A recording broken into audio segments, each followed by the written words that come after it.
Hello everyone, I am Tacet and welcome to the Gems of War stream. Of course, today we had the end of the class event, but it is the start of the bounty hunter. So event, and an event, then an event. We had the pet, we had the class, and now of course we have bounty hunter for the rest of this week. Bounty hunter is a pretty decent game mode for obtaining orbs as well as several other resources. It does cost about 1,000 or so gems, a little bit higher, though you get them back. So about 1,000 or so gems in order to get all the rewards from it. But if you have it laying around, if you have several thousand, it is generally worth it. If you have like 5,000 plus gems. Of course, if you have lower, you can pretty much just ignore this game mode or just do it to a smaller degree. Basic strategy with it always is you basically just run the Yog Guai team. Or basically, if you're a newer player, you run 4 of the bounty troops with the bounty captain for one of these very first battles, and just keep it that way the entire time to gain a bunch of points off of that. But basically the strategy is for later on in the game is you run it with one Yog Guai, you kill them out, and you go to one of these few battles and then keep repeating out whichever one of these 3 is the easiest. I'm not currently sure which one of these 3 is. Hopefully it's the 200 battle, because that would be a lot more useful. Though it doesn't really matter for the most part, because whichever one is the easiest is the one pretty much everyone would be doing, so it wouldn't make much of a difference. Every single person has the exact same battles, so of the specific 20. Anyways, we're also using Bard. Of course, Bard, if you saw, is going to be the next class event. We only need to get it to level 70 because it's level 100 perks are useless, so do keep that in mind. I'll probably have it way up before then, but I still want to level it some just in case. It's only 12 levels. It's pretty easy to do, but I don't want to have to spend any gems on it this time around, so we're going to be doing it all for free by doing it manually, of course. Hello, Zeddicus. Hello, Iron Malt. Hello. Let's see. Hello, Churros. Hello, Chris. Hello, Frag Hunter. Hello, Sea Dog. Hello, Lexia. Hello, Michael. Hello, Warren. Hello, Danny. Welcome, everyone, and welcome everyone else as well. We also have some pretty easy daily tasks. Like, let's go do 2 of them right now. Or actually, maybe not 2 of them. We'll be opening some of these later for when we give out redeem codes, the gem keys. But let's go do the glory keys right now. Oh, no. I forgot. We got to do it one by one. Let's see, 2, 3, oh, flame troll, 4, oh, gems, 5, 6, 7, wait, why am I counting? It'll tell me when I'm done. 9, and it'll tell me right now that I'm done. There we go. Only for 3 gems. Was that really worth it? Yeah, it's only 10 glory keys. That's what? That's only 200 glory. We can get that back in like no time flat. Plus we got some gems off it. We'll open the gem keys later because we'll have 2 redeem codes, so we're pretty much already going to be opening that many. And the battles we can do simultaneously. I got to do humans and yellow, and all we have to do is just put 3 yellow humans on our team and run with like Dragon Soul first slot, and boom, we get 16 gems for doing that 15 times. Basically 1 gem per battle. Anyways, let's go do Bounty Hunter. Actually, 2 things. Before I go do Bounty Hunter, if we go check our mail, I did make, doesn't tell me the exact location, but we made top 10. I think it was 7th, 8th, 9th, or 10th it would have been. But somewhere's in that general ballpark is what we end up getting. And we got 200 gems and 2 orbs for it. So let's see what we actually end up getting from these 2 orbs. Hopefully a blue or a purple to make it all worth it. It gave me 2 greens so far. But we did get a purple out of it, so that's, what is that, 25 gem keys? That is 15 gem keys, right? Yeah, 15 gem keys. So, let's see, if you break it down, that was not worth it. But, oh well, we'll take it. If you break it down completely for how many gems we spent into the thing. But at least we got Assassin maxed out, so we don't need to deal with that anymore. But yeah, the orbs, didn't give us exactly what we wanted, unfortunately, but it's good enough. Anyways, let's go to Bounty Hunter now. I haven't even bought the things yet because I wanted to see if we could get something lucky right here. This will drop us various bounty troops, but I believe I already have them all maxed, so it's not really going to make too big a difference. But let's go get these. Got a couple more. Don't think there's a single special drop we can really get since it's just dropping raid troops. I mean, not raid troops, bounty troops. But yeah, we're going to be going all the way to tier 6. Main reason for this is it gives us max him. This is 1,050 gems? I forget the exact amount. I know it comes out to slightly under 1,000. It costs slightly more than 1,000, but because you get some of your gems back, it's technically ever so slightly under, if I'm not mistaken, or just ever so barely above, like 1,050 or so. But I believe it's 1,150, somewhere around there, and then you get several of them back. Anyways, among other rewards, of course. We'll do that. That'll now be enough copies to go and max him out. So let's go and do just that. There he is. Let's go and fully ascend this guy. Do that instantly. And let's go and trade him up. Click back and be good to go. Let's go and max level him. And that's that. Okay, so we got our bounty troop all maxed out. Let's go do our team now, which is probably going to look very, very clunky at first, but let's see, games, this, fight, and now we need to go with all bounty. So you obviously go in. Captain has twice the amount, plus he has 20% bonus this week. Nice. Okay, he's still probably useless, but still. And now we go with bounties, so we just type in bounty, and now we need all the bounties. Obviously we need Parrot. Parrot is amazing. Obviously we need Feral Hound. Feral Hound is amazing. And now we need one other one. Ideally one that isn't horrible. What is a good red-purple? Are any of you red-purple? Rift. You're true damage, right? You know what? We'll go with you. And I believe that's it. That's all we need. You gain extra based on reds. There's 2 reds. We can go use that. Use the excess purple. Banner, we'd end up going with... looks like we need a +1/+1. So, like, a red-purple wouldn't be too bad. So I think that's exactly what we're going for. There's both of Feral Hound's colors. Red, purple, and boom! There we go. Okay, so this is what we're going to be going with initially. A Agave, which is the captain, so we'll definitely want to always be using that literally every single time in any of these teams. Parrot, because it's amazing. Feral Hound, because it's amazing. And Riftlinks, because we need a purple. And that's pretty much it. So let's start getting into bounty then. We get 30 times the amount of points that it says, which is definitely quite the bonus. So obviously we cannot run this the entire time. We can only run it for the earlier battles. Though if you were a newer player, who, if you don't really have many other options like Yog Guai or anything, you probably would actually use this the entire time and only go up to about battle number 6 or so, or maybe even a little bit less than that. And just kind of stay there and use something like this the entire time. Because you'd be able to use the full bonus instead of losing some of your bonus from going to a harder battle. Of course, we will be going to harder battles to lose some of our bonus, but this is because it gives more points overall. So throw that at him. He's already silent, so I don't need to deal with that. Oops, I didn't even see that there. I'll go get this Agave back up and hit a nice little poke. Let's see. He's doing 30 damage each time, double if they are enraged, but there's almost nothing that's going to enrage, so it's almost never going to occur, unfortunately. So it is 60 damage if it was, but I highly doubt that's ever going to happen. We're mainly just going to use him for meat shield, is essentially his entire purpose. Unless the final battle just happens to have enrage, which you never know. Oh no! Oh no, gotta go do pet. Wait, hold up. Gotta go save the pet. Gotta go save the pet. There we go. And we're using Bard right now, so we're actually gonna get a lot of bonus onto everything else on my team. 20 is the easiest. Oh, that's good. Nice to see that 20 is the easiest for once. So, hello, Alexia. Hello, War. Hello, Michael. Welcome.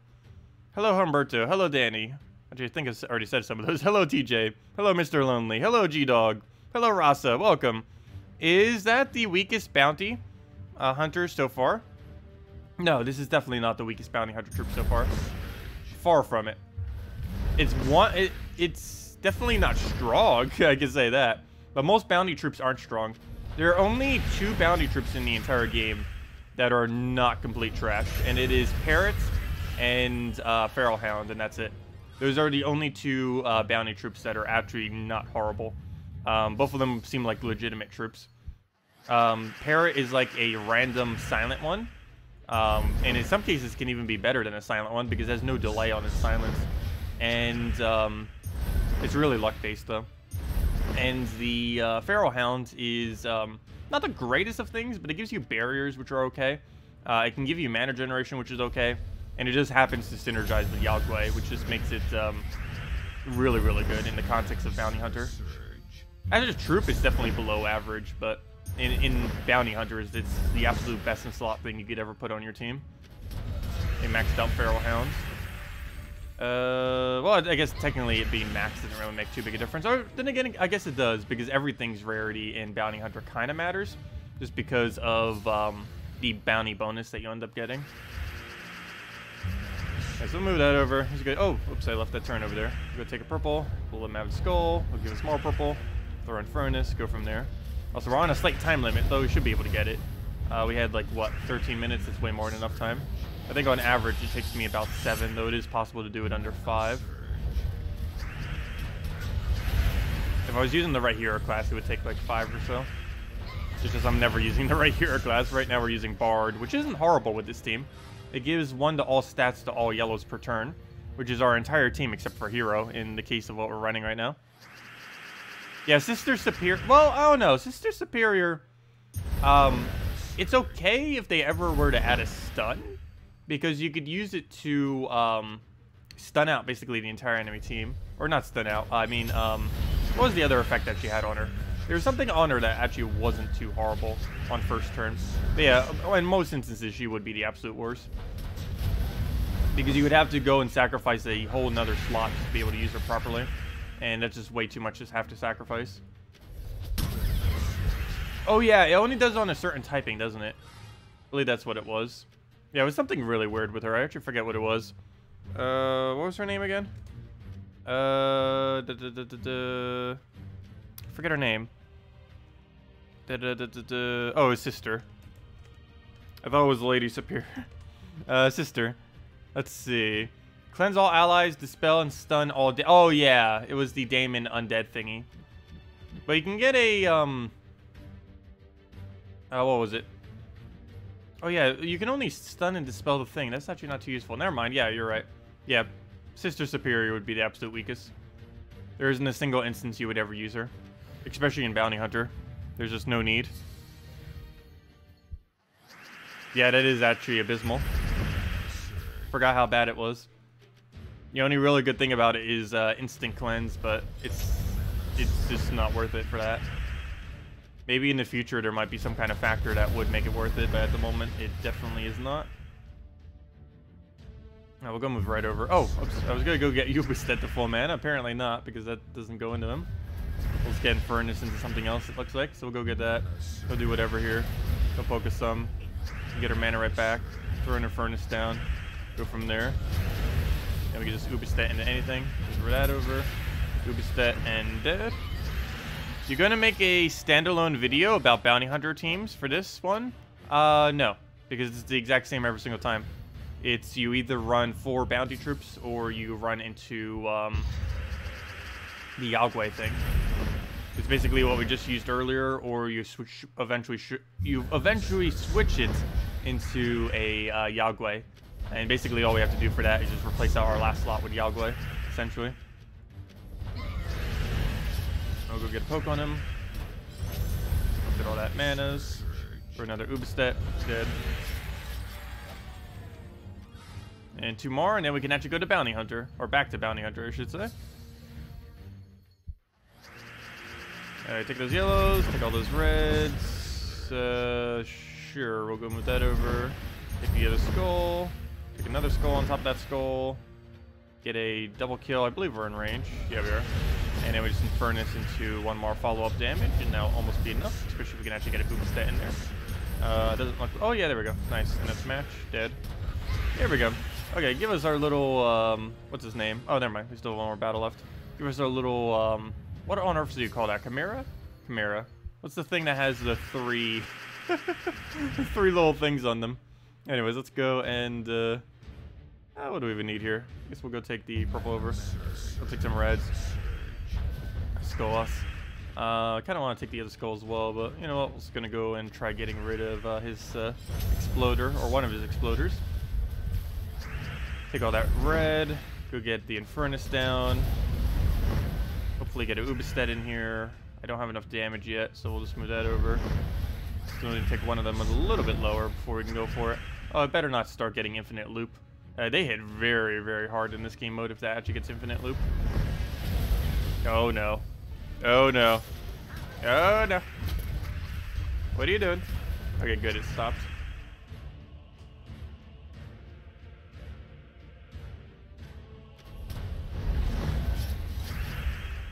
Hey, that wasn't enough to actually kill. Oh well, we'll throw that in there. Still gets the kill. Just took us another cast to do so. Could still lose. It hits really hard with grapple. Yeah. Let's see. Yep. Retreats, restart, fail. Okay, let's try that again. Don't make me have to bring out the gob jumpers. I will if I need to.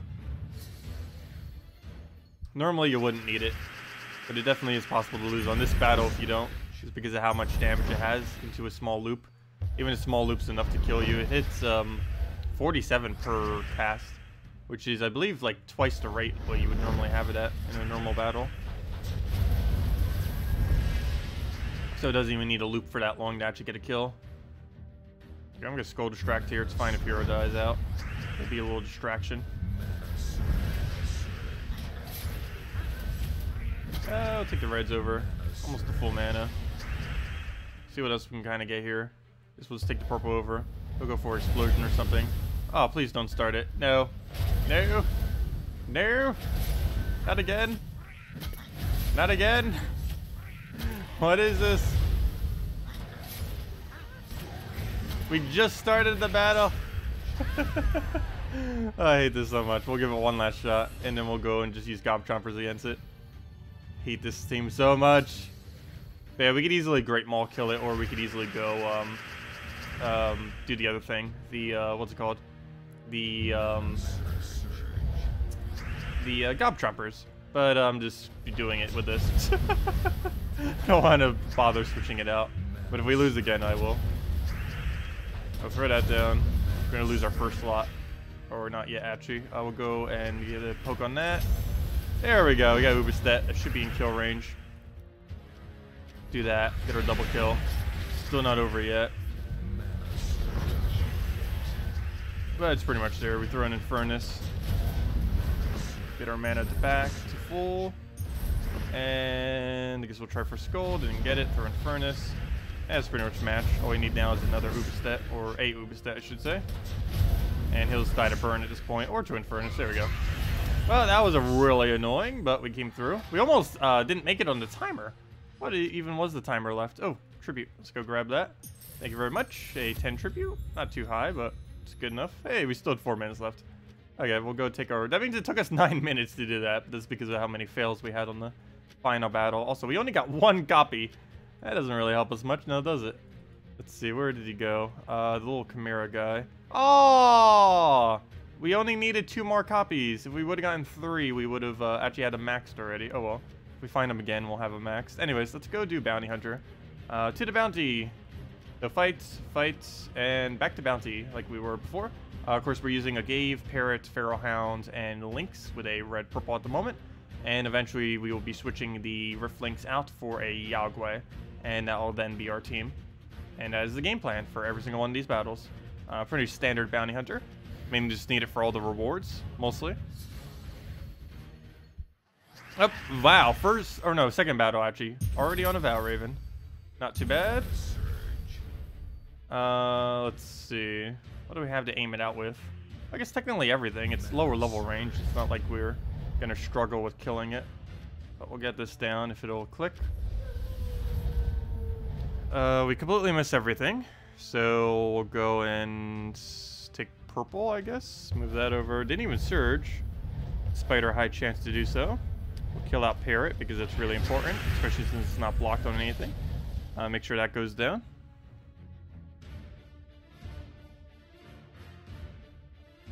Thank you for that, Steve. Yeah, the subscriber count has been going up. Same rate as always, though. It doesn't really normally spike up any quicker. It's normally a few hundred per month, give or take a few hundred. Well, it's normally anywhere from like 200 to 500 per month. Lately, I think it's been more towards the mid-range of that. But, yeah, it's been growing. Definitely really appreciate it. And we're almost at 10,000 milestone. We hit 9,000, of course, what was it, last week. So, you know what, maybe we have been, because we gained almost, like, what, 100 then? In the last week or so? Because, what, weren't we, like, 9,000 last 1 week from earlier? So that means this month could be about 400 then. I think we got quite a few from Darkest Dungeon, actually, if I'm not mistaken. Speaking of that, I should probably go play that again. I've been meaning to. It's been, I think, a week now. Like, 7 days, 8 days. I definitely want to get back into that. I just haven't been as of recently because I got caught up in a few things. But I definitely have the time now. Maybe we'll go do that after this stream. Might as well. Let's see. Go for a poke here. Go get a yellow down. What else do I need to move around? Go throw a brown over. Get a little bit of mana there. He's gonna poke us a few times, but his damage is so minuscule that's not even gonna matter. Guess we'll take this brown. I don't want to give him a skull like that, which is why I didn't take the other one. We'll go and drop this so we get some mana. And never mind, I didn't realize he was already that close to death. I keep forgetting these things have like no HP when we're first starting out. Also, wow. We've done 2 battles and we already have 7 rewards. I forgot how overpowered having like max bounty is. Wow, that's a lot of score very quick. Obviously it keeps scaling and scaling and scaling, but wow, that's a lot. I forget how far you can reach without any without spending anything.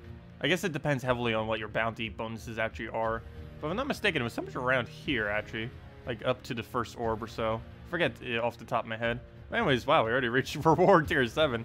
Nothing really too interesting in it, though. Mainly just some small scraps, some keys here, some gems. Nothing really too big in all that mess. Other than, like, the 4 gem keys and maybe the 25 gems. Now, let's keep going. Next reward's even more gems, and then more gems, and more gems. A little bit here and there. Of course, the main rewards we're really seeking out are all of the orbs here. There's 1, 2, 3, 4 smaller orbs, 2 major orbs, and 2 vault keys. 1 vault key right there, and 1 vault key... Wasn't there 2? I just wonder there's 2. There's 1 vault key right there, and 1 vault key over here. But yeah, 2 vault keys, 4 orbs, 2 vault keys, 2 major orbs are basically what we're seeking anytime we're ever bother doing Bounty Hunter. We also often get another orb on top of that, because if you do bother to get every single reward, I believe that gives you, if you go just ever so slightly higher than that, or if you score it very well, you would generally actually reach leaderboard just out of getting every reward in Bounty Hunter. Also, Bounty Hunter only does cost about 1,000 gems, a little bit higher to actually do. And I know that is a lot of gems to quite a few people, but it's still, I would say, overall worth it if you have the time on weekends when Bounty Hunter is available. Only if you had several thousand gems, though. If you're still in the point where you're just early on in the game, still getting dragon armor, still getting other stuff, still getting 50 bulks of gem keys where it's important, I would say don't really bother with it. I don't know, I really enjoy Bounty Hunter. He has a really nice range of bonuses from it, as far as the actual rewards. Oh, we'll go take that over, take that. I just wish it was slightly less repetitive. Like, initially, it's really good. The problem is, once you start doing, like, dozens upon dozens of battles, like what we're going to be doing in about an hour from now, it's going to basically be the same thing over and over again, which is the only really big downside of this game mode. But I guess they do that mainly just to make sure it's fair, so that everyone's up against the same stuff. Though then again, they could have easily done, like, some kind of rotation thingy for it. Like how, oh, I keep forgetting, he has that really weird attack. But like how, what's it called? Like how the class event is set up. Maybe they learned from the class event, and that's kind of why they set it up that way. Because as you can see, by the time we hit like this battle over here and get all the way to 20, we're still going to have like 25 of these, 20 of them left. And then it's just the same battle over and over. Anyways, let's keep going. I keep forgetting, he is that really, really weird hit 1 damage on everything every single time he takes a skull. He just like spazzes out like crazy. It's pretty funny. But well, that's actually really good as well. I don't know if we're going to be up against anything that has it, but that's a really good counter to barrier. Because normally this team would not have a counter to barrier. So now we do. So that's kind of cool. Anyways, let's go move this over. I'm not sure at what area I'm actually going to decide to go and switch out. I like switching out a little bit early just because I don't want to have to deal with losing Parrot. Losing 1 Parrot just got rid of any value we would have gotten from using our full team or of 4 bounties. So generally around like the 8 or so, I tend to switch out. Though I believe we could technically get away up until about 12 or so. But I do like switching out a little bit early just in case, because you never know what might happen.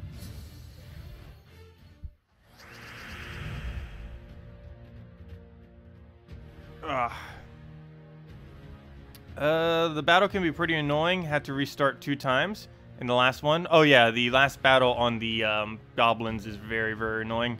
Hello, Adam. Welcome. Let's see. Hello, Kager. Hello, Vinak. You don't have Yog Guai. What's the best team and strategy without a Yog Guai? Let's see. Trying to think of what the replacement would be.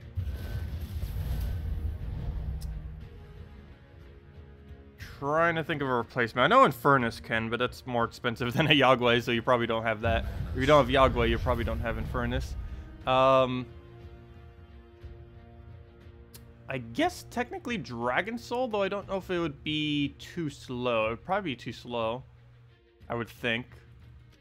But the basic premise is, ideally, whatever the captain is, Parrot, Feral Hound, and then something that uses red and or purple that is insanely good at doing damage as your only damage source is ideally what you want to use.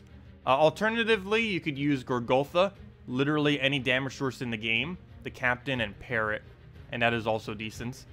Though you lose a whole second troop if you do that, and you'll lose a lot of bonus. Ideally, you'll want to be using 4 or 3 bounty troops in every battle.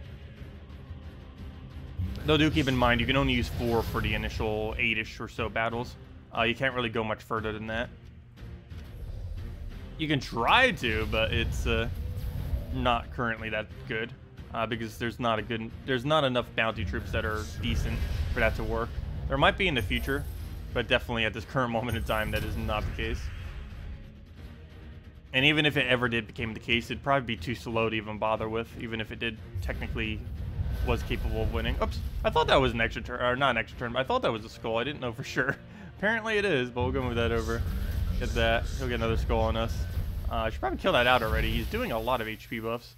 And he just poisoned himself as well, but we'll go take that out. Go throw a parrot at the other one and hopefully get the adjacent silence. And nope, didn't get it, but oh well. Just gonna move that over, take skull, and anything follow up will kill it. So let's go do his little poke thingy. Move that over, and dead. And we still had 2 more skulls dead at him. Hello, Tapico. Hello, Aaron. Welcome. Alchemist, Moneylender, Queen of Tanya, and the event troop. Well, you should try having a little bit more bounty than that. Optimally, you should be using 2 bounties at the absolute least ever. And those 2 bounties would normally be the Captain, which is the Grave this week, and Parrot, because it's really good at disabling the enemy. It can silence most things, since most things don't have immune to silence.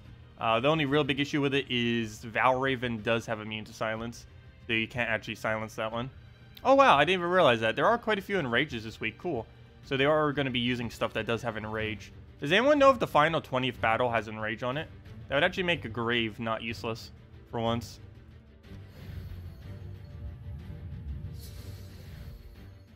Yeah, Infernus would be really good last slot if you have it. Infernus or Yog Guai are the 2 best things you could use for this game mode in last slot with this team. It'd be a grave, Parrot, Feral Hound, and then your biggest damage source. I do personally prefer Yog Guai over Infernus, but you could definitely use you could definitely use Infernus if you wanted to. What do we do here? We want I guess we'll go for silence, so we'll go grab that. We got this up. First go over. Get up 1 little poke on everything. See what else we can get. Kind of just go for a silence, I guess. Hopefully get the adjacent. Actually did. There he goes again with his little pokes. That is so funny. I'll go to that. And take a skull. What even? Oh, he gives us free skulls. Look at that speed. There we go. He even created a skull storm or something for us. That was off of him, right? Oh, no. That's off of us. I forgot. You summon a bone storm whenever an enemy dies. Forgot about that. Completely forgot about that. What's the Captain Bounty's name? A grave. A gave? A gave. It's in a gave. That guy. You can tell which one it is because it's locked behind gems. It's the whichever one is available via gems every single week, or every single bounty is the bounty one, the bounty captain for the week. That's always the case. They never repeat. Okay, we'll go and just throw a poke at him. He'll hit us back. We'll try for alignment here. Got it. Move everything off the board. Take a skull. Still not enough to kill. take all that mess again. Throw a poke at him. And just keep working down the line. True damage isn't actually enough to really kill here, but we're still going to go poke it. It also moves it around some, but that's not really applicable since we didn't actually get to move it at all. I'll move that over. Didn't get a skull or anything. We'll throw this down again. Hopefully we'll land it. Yes, we do. And now we just true damage into a poke, and that's match. So we already won. Go give him a this, and we'll throw the true damage at last slot and dead. And there we go. Okay, well, this will probably be the last one we run these 4 on, just because I don't want to risk it with the Valraven escaping. We could easily go way, way further than we have been with it, but I tend to like to stop at this current one, because it also starts to get very slow using... Well then. Well then. Come on, screenshot. Why are you not working? Anyways. Screenshot. Go. There we go. Well then. But yeah, it normally gets too slow if you, I can't see the board! No! I can't actually click on the board in that location. But yeah, it normally gets too slow if we keep using this. So I like switching it out a little bit early.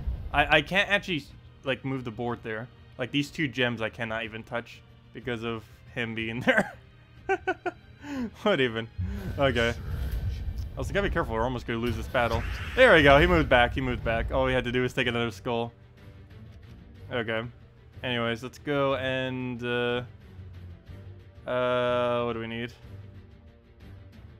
Nothing at the moment, actually. I guess we'll take green. Now that he's in this correct location. Not like it would make a difference there, but I'll go throw a silence at him.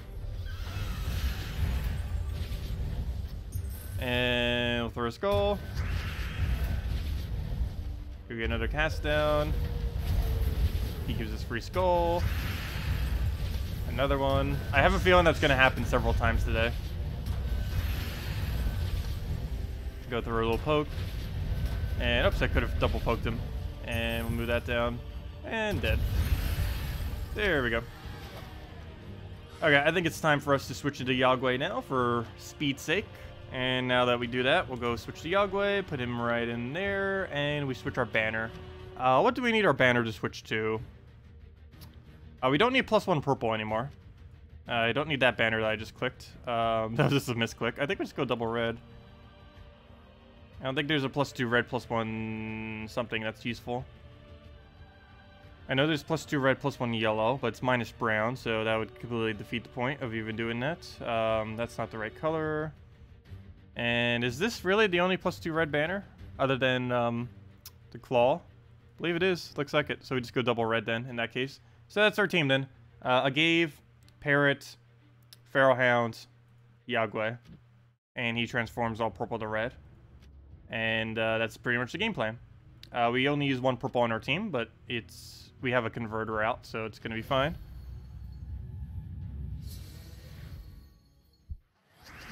It happened to you 4 to 5 times today?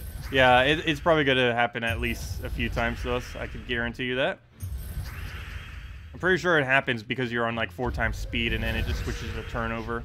And it stops moving your troop after the turn ends. Okay, we'll go and... I'll go get another hound on it. I'm mainly just doing that so we get alignment here, and then we just throw it down again, boom, get his mana up, throw it down again, boom, and just keep kind of repeating that cycle. Generally what you would do. Okay, he pokes us some. I guess we'll just go try getting another Yog Guai up at this point. Or we'll just keep moving stuff. Do that for a skull. It's gonna be a little bit short. He doesn't enrage, does he? We need more enrages so we can actually go hit more damage on them. We'll go for a Feral Hound here, try to land it. Didn't get it though. Normally you'd want to make sure he actually has full mana. Would be the easiest way to go about that, but we'll just throw a little poke and dead. And there we go. On to the next one. Yeah, now we'll start speeding up some now that we actually have Yog Guai to use to actually kill them out. Oh, Valraven last slot. That is the exact opposite of what we want to see. And he's blocked by nothing. Got to be very careful with this battle, actually. Very easy for us to lose the first Valraven already. What do we need here? Let's get this to full mana. I'm actually going to ignore skulls for this entire battle because he's using Valraven. We're going to go get this to full mana. We're going to let him have every skull we see pretty much. Unless we could take it for free. We'll go throw this down and hopefully land it. Kind of landed. Not exactly. We'll move that, Get a Yog Guai. Okay, we should be fine now. Get that down. Take another one if we have it. Doesn't look like it. Move that. Throw down Feral Hound so we get alignment. And repeat the cycle. We do that. Throw throw Yog Guai down. Throw it down again if we have it. Doesn't look like it. Move that. Double check the board. Have it again. Throw it down. Dead. And it's pretty much the whole strategy of this game mode, essentially, in a nutshell. Is Feral Hound and the Yog Guai to win. And the other two are just for utility purposes. This is for more points, and this is for silence. That is basically how Bounty runs every single time. It's also the best use of Yog Guai in the game. Yog Guai is actually a really, really important troop these days because of this. It's also good for Red Guild War Day and very occasionally for Green Guild War Day. Mainly Red Guild War, though. Especially with something like Divinia, it's a really nice combo to have. Okay, we're just going to go for this and hope we get lucky. Well, we got a decent amount of mana. No extra turn, though. Still not the full amount of mana we need. How far did I go in the class event? We made like 7th place or something. We made top 10. It doesn't tell you what your ranking was, though, for whatever reason. But we got the reward of the top 10 one. So we either made 7th, 8th, 9th, or 10th. Oh, good. We can actually hit triple damage. I mean, double damage. I wish it was triple. That would be a lot more useful. But let's go get this down. Hopefully get a Yog Guai alignment here. Well, we had an extra turn, but we don't have alignment. Oh, yeah, we do. Never mind. Didn't see it on the bottom there. So I'll grab that. Could rethrow it down if I wanted to. I think we're going to go for a poke before I do, because we don't currently have alignment. Actually, you know what? Let's go for Feral Hound then. If you don't have alignment, just throw Feral Hound. It's almost guaranteed going to give you alignment with a Yog Guai. And then it goes. Because everything Feral Hound creates is Yog Guai convert. 100% of what it does is it's all red and purple, and he converts all purple to red. Ooh, another Valraven, though. At least this time he's blocked, so I don't need to worry about it as much compared to before. Still have to worry about it, just not as big of a threat compared to the previous battle, where we stole him. It's not like it's a threat, but you know, if we don't kill it and it evades the battle, that counts as essentially 2 whole battles, so definitely don't want that happening. Alright, we just gave him a lot of mana, but at least we're not giving him yellow. Which he would cast his ability already, so we don't accidentally give him yellow or something. Because he's actually really, really close to full mana. We'll see if he goes for it soon. Go for this, hopefully get our alignment. Got an extra turn, not enough mana yet. Should be able to land this again. It's a really nice board. Will he leave it for us? Not really. Oh, actually, it's left enough, so we'll go for that. Go and get a Feral Hound down, of course. Keep getting those barriers going. Keep trying to get our alignment that we need. Kill it out. Valraven is dangerously close to full mana. He's still blocked, though, which is nice. Might be able to kill them both simultaneously, which would be ideal. He dies out. Do keep in mind, in Bounty Hunter, it does not matter if you lose troops. It has absolutely no effect whatsoever. Once you start the battle, all you have to do is win. You can win with literally 1 troop left, and you'll still get the same amount of points. The bonus that you have gets calculated at the start of battle. So what you have by the end of it doesn't matter. So this is the only thing that matters when you're entering a Bounty Hunter, is this number being as high as possible. If you can, your whole point of basically Bounty Hunter is to win every battle with this number being the highest possible number it can. But as far as the actual battle itself, you could win with literally just like a Yog Guai left and nothing else. You losing your bounty troops does not actually reduce your score. It will always be whatever the starting thing is every single time.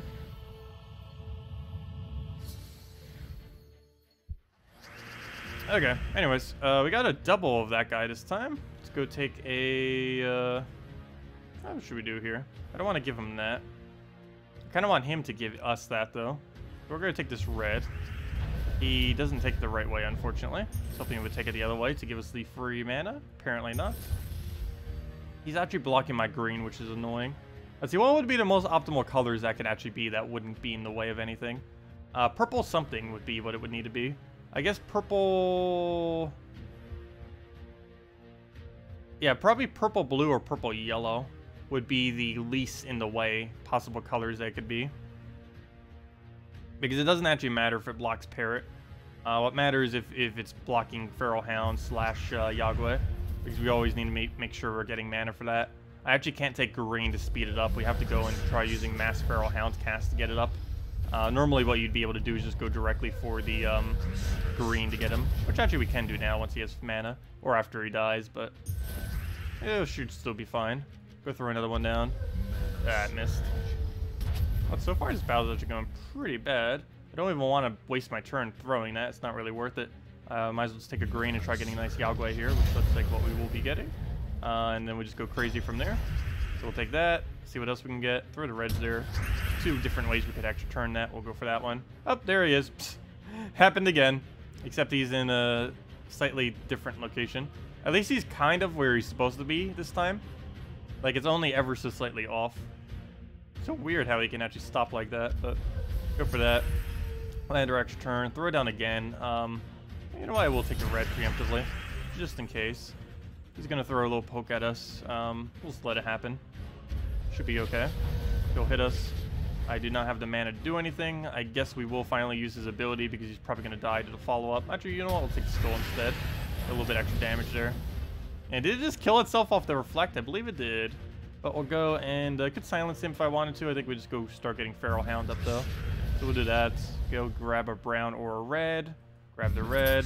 That'll be enough for Yog Guai. Throw Yog Guai. Throw Yog Guai again. Dead. And that is match. There we go. And of course we get the extra skull damage off of that. When does the next kingdom come out? It's going to be a while. They are going to be... they're doing some kind of really big map rework next patch. So we still have a while before they end up adding a new kingdom. It's probably going to be like another 1, 2, 3 months.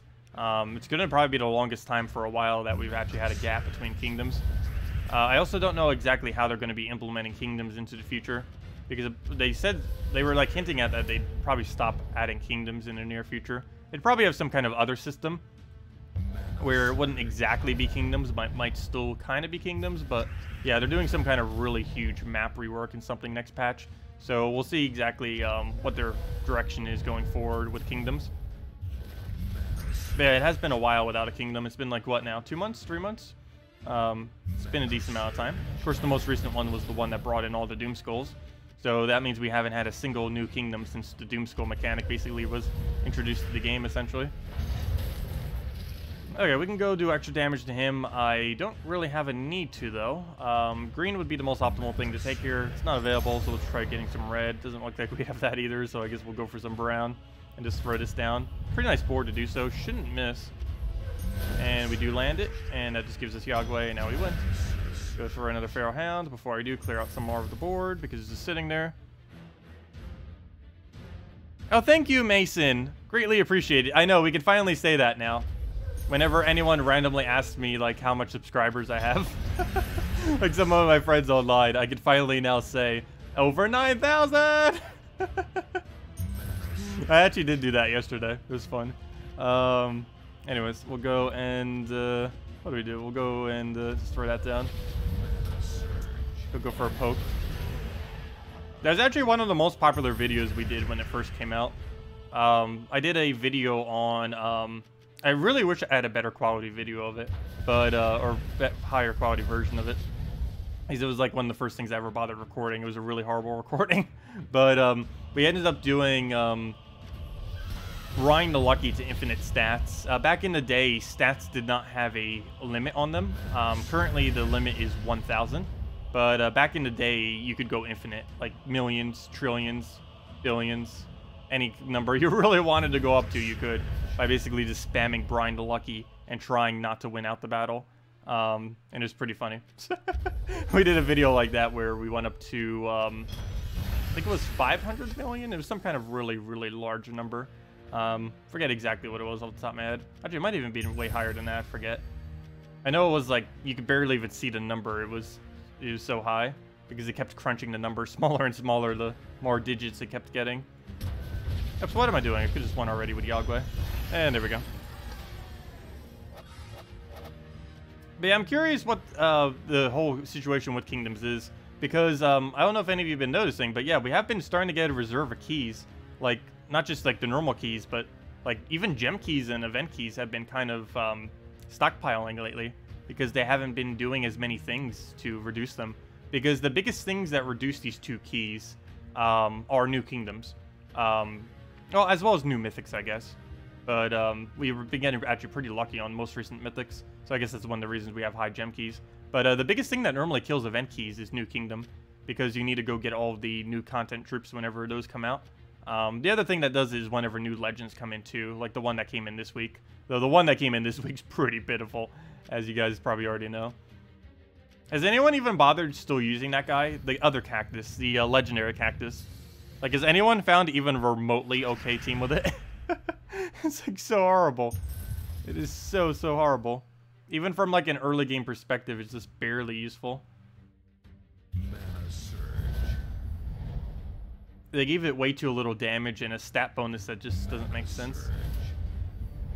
They just need to stay away from static stat bonuses, because almost every implementation of it's going to become outdated eventually, with higher stats being introduced to the game. Really feel like they should go and revamp almost every single thing that has a static stat gain. Some of them still have the excessively outdated ones from like 2-3 years ago. Though some of the more recent ones look like the one that just came in on Monday, where it's realistically a little bit higher, but still ridiculously bad. Let's go through a silence here. Trying to get a multi-silence. Didn't get a single one because it didn't trigger. That's the only bad thing about Parrot, is its actual chance of doing so. I like how I initially do it on the one that has immune to silence, so I can still get one guarantee silence if I actually hit something that doesn't have immune. But I tried going for the adjacent silences. And hitting something that has immune to silence has no effect on if you actually hit the adjacent ones. It just happened to not have. Okay, do we get this guy to full mana, or do we just go for it? I think we go for a little bit of mana there just to ensure that we do get to full. And then take this, and then just throw Yog Guai, and then go from there. So we'll do that. Put the Yog Guai down, do the recast immediately. And perfect when we get that. Double Yog Guai is enough to kill almost anything in the entire game. He's actually really dangerous if you ever see him on the opposing team. And he starts stacking more and more damage over time too, so it's really nice. Alright, we're going to go for Feral Hound here and just hope we land it, because I need a new alignment. Hopefully it doesn't ruin it for us. It looks like we still have it, so we'll grab that. Get a bunch of manas, and one more of those will do it. Actually, you know what? We might as well just go for skulls. And now we just kill it with Yog Guai. And there we go. If anyone still has any other questions or anything you want me to go over, just let me know and we'll make sure to do so. Otherwise, a good majority of the stream will be grinding out Bounty Hunter. And I should probably go claim some of my rewards, because I believe we have some orbs waiting for us as well. And we'll have the first redeem code, I believe, once we hit, I don't know, what will we do it at? I was going to do it at a certain point in Bounty Hunter, but I don't even know what to say, because I don't know how long the time frame would be for any of them. But yeah, we'll hand one out soon. Move that over. And we'll have 2 of them today as well. 2 today, 2 tomorrow, during the morning stream, as we do every Friday and Saturday from 10 a.m. to 1 p.m. Eastern Standard Time. And we'll go through this down, look at our alignment. Do we have Yog Guai in there? I believe we do not, so we'll go and throw another Feral Hound, throw Yog Guai at it. And this is also the reason why I prefer using Yog Guai instead of something like Infernus. You get some really nice loop with the Feral Hound. That's not worth it. Let's throw another one. Aw, it missed though. Oh well. We gained so many barriers that it's not even gonna matter. Do that. Kill it out with Skull, overkill it with the other Skull. We have barrier removal, but I don't think anything really even has barriers, so that doesn't really come into play much, but at least we have it. Go for that. Would have been cool if they would have made the final battle have barrier and enrage, so that it actually got to use all of its effects. Pretty sure it doesn't though. And it'll just kill it with the little poke. Could have done it with the parrot as well, either or both. And down it goes. Okay, 4 more battles and then we hit the final one. But yeah, so far the enemies this week are actually relatively easy. They're just kind of like the normal enraged ones. And with barrier, we don't really need to worry about enrage much. Though hopefully that one red-purple Urska isn't in the final battle. Because if he explodes and just gets really lucky, he can very easily kill out our anything. Just because he could hit like double skull into an enrage into a bunch of other stuff. And it just hits very high if we're not careful. Oh, speaking about not careful, hold up. We're up against Valraven. What am I doing? Need to be very careful around this guy. I'm just like taking random moves as if it's a normal battle. We're up against a first slot Valraven. That is very bad. Good thing he didn't go for that yellow there. Every single turn I do has to be taking, either preventing him from taking yellow or taking yellow myself. We'll go grab that. Need to go get Feral Hound up. If first thought dies, it's fine. We're actually frozen on one of our key troops as well, which is annoying. We're frozen on red, which makes it a lot harder, of course, to actually loop. Not frozen on purple, however, are we? No, we are not. So we'll go for that. We'll just go over. Need that Val Raven to go down immediately as we can. I might even throw this ability at it at this point. We have Yog Guai, but we don't have the other thing for it, so... Ooh, I gotta take this yellow, don't I? Yeah, we'll take the yellow. Nice, we got another skull out of that. Onto an extra turn. I believe that's enough damage. 30 into 22. That is not enough damage, but a Yog Guai will be. So I guess we throw a poke at him and then Yog Guai him down. So anything he does here doesn't matter. It's going to be a little bit of a waste, but I need to make sure Val Raven gets dead. And there we go. Oh, and perfect. He gets unfrozen right there. Unfortunately, he still has that freeze. Luckily, he did it on something pointless, so that's good. That has no effect on us being frozen on yellow-blue. Or I guess they technically could, but very rarely would that actually come into play at all, so we're fine. We'll throw that down. Get another hit down. We'll get a nice Yog Guai in there. And that'll be that. So we'll do that. Throw it down again. And there we go. And that's match. Hello, Medieval! Welcome! Yeah, feel free to leave a like on the video if you guys enjoy. Really helps out a lot, as Zeddicus mentions. Also, feel free to subscribe if you enjoy the content. What else do I need to move around? Nothing at the moment, I don't think. We'll go move a,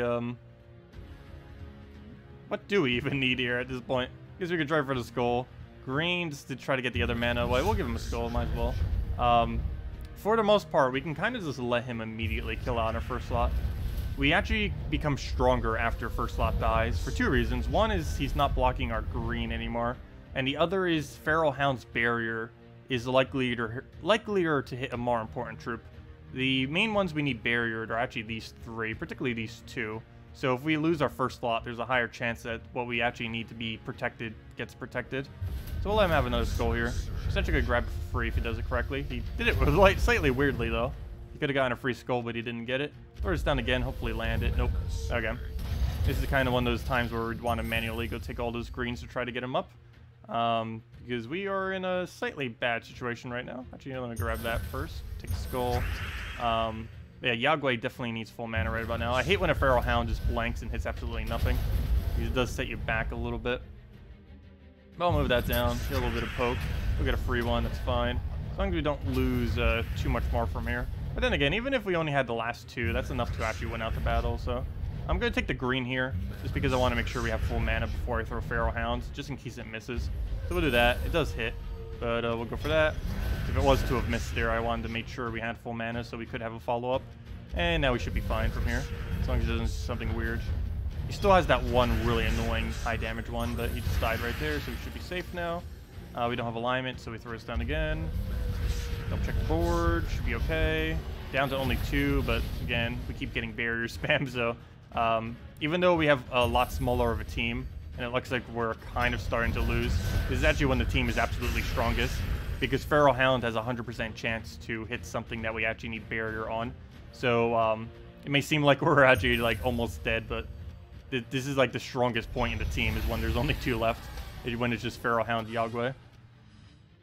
And there we go. Okay. And then we have this. Oh, please tell me a Corrupted Urska is not on the final battle. That's going to be so annoying. If anything's going to kill us, it's going to be Corrupted Urska if it's on final battle. Hopefully it's an easier one. We'll have to see. Because whatever final battle is likely what we're going to be spamming the entire time. Okay, what do we even need here? I can get Silence now. I don't really need Silence, though. Actually, I kind of do. I need it for Corrupted Urska. We probably should be silencing that. If that's on the final battle, I probably should be using the Parrot to silence it. It doesn't have immune, so we can go for that immediately if we wanted to. Let's see.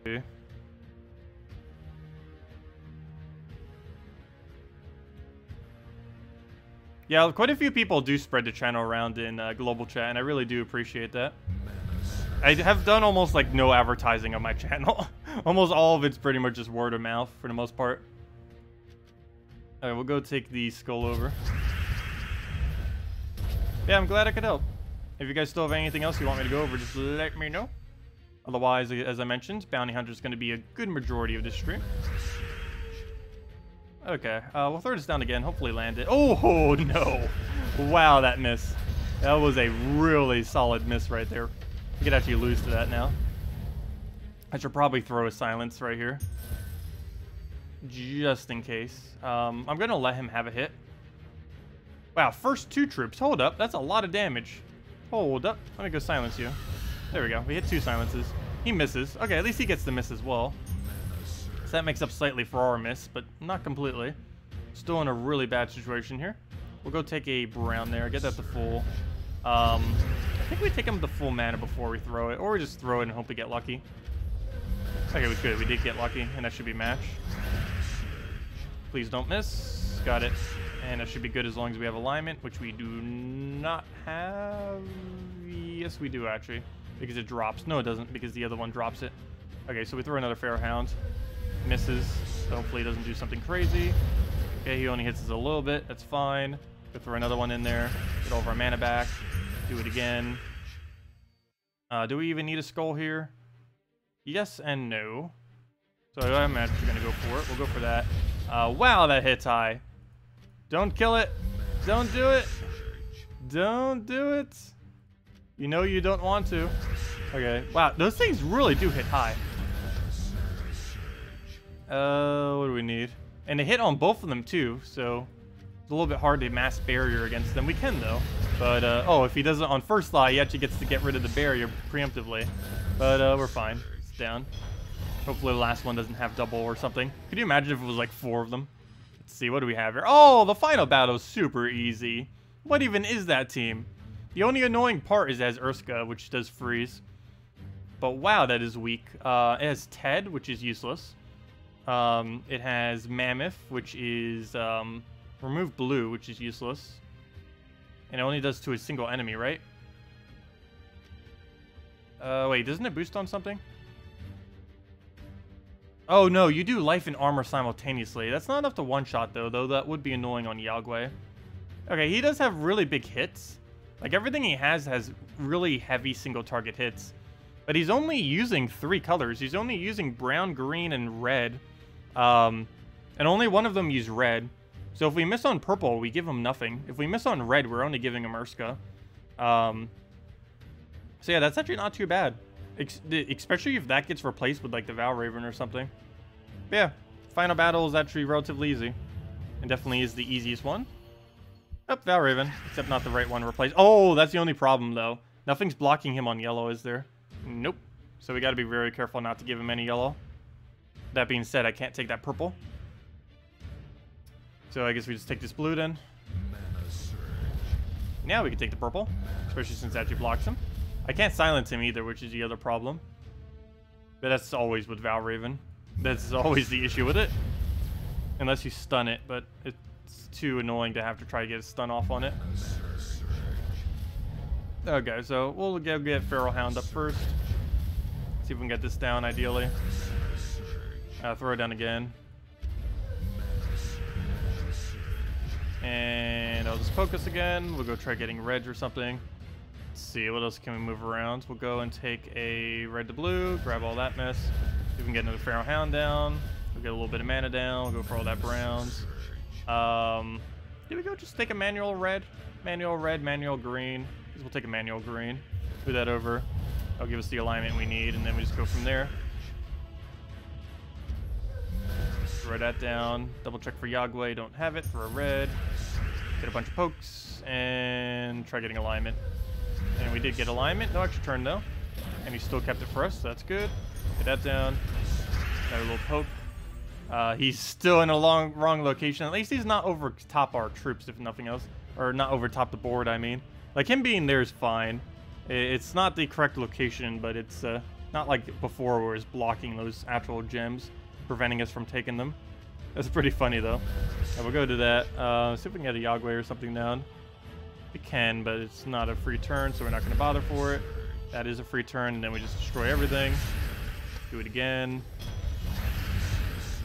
And pretty much good to go. Go throw another little poke at it, if we can. If it'll click.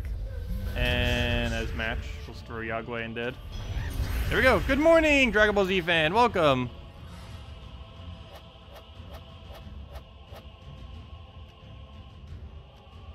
Well, we don't really need this guy's ability for the most part. And we can still use it. We can use it on Ted. That's the only thing we could use it on the opposing team. The problem with the 19th battle, though, is it has those two really heavy hitting last troops, which more often than not are actually going to kill us. It's a lot of damage. They could almost double cast kill our team, or those troops. And they both start with like half mana or something, whatever it was. So they're too dangerous to have to deal with. That was probably actually the hardest battle, the 19th battle, I would say. Just because of how it's set up. This one's relatively easy, though, just due to how much of the same color it uses. Even if they were good troops, it's just too much of the same color to really function correctly. But that's good for us, if nothing else. Alright, I should probably go check what our reward is after this battle. We probably have a lot of them just sitting there. Actually, I might as well give out the first redeem code, too. Since we're already going to be claiming a bunch of stuff. Let's see, what else do we need to move around? We'll go take a... what do we need here? We'll let him have a skull. If first slot dies down, that's helpful, so it doesn't really matter if it goes or not. I guess we'll throw a Pharaoh Hound here just because we don't have anything to really get alignment off of. I was hoping that would full mana him. Doesn't. We'll have to take a red and then Yog Guai from there. So we'll do that. Ideally, we have a Yog Guai here. Doesn't look like it. Oh, wait, he just froze us, didn't he? Well, we have to go deal with that now.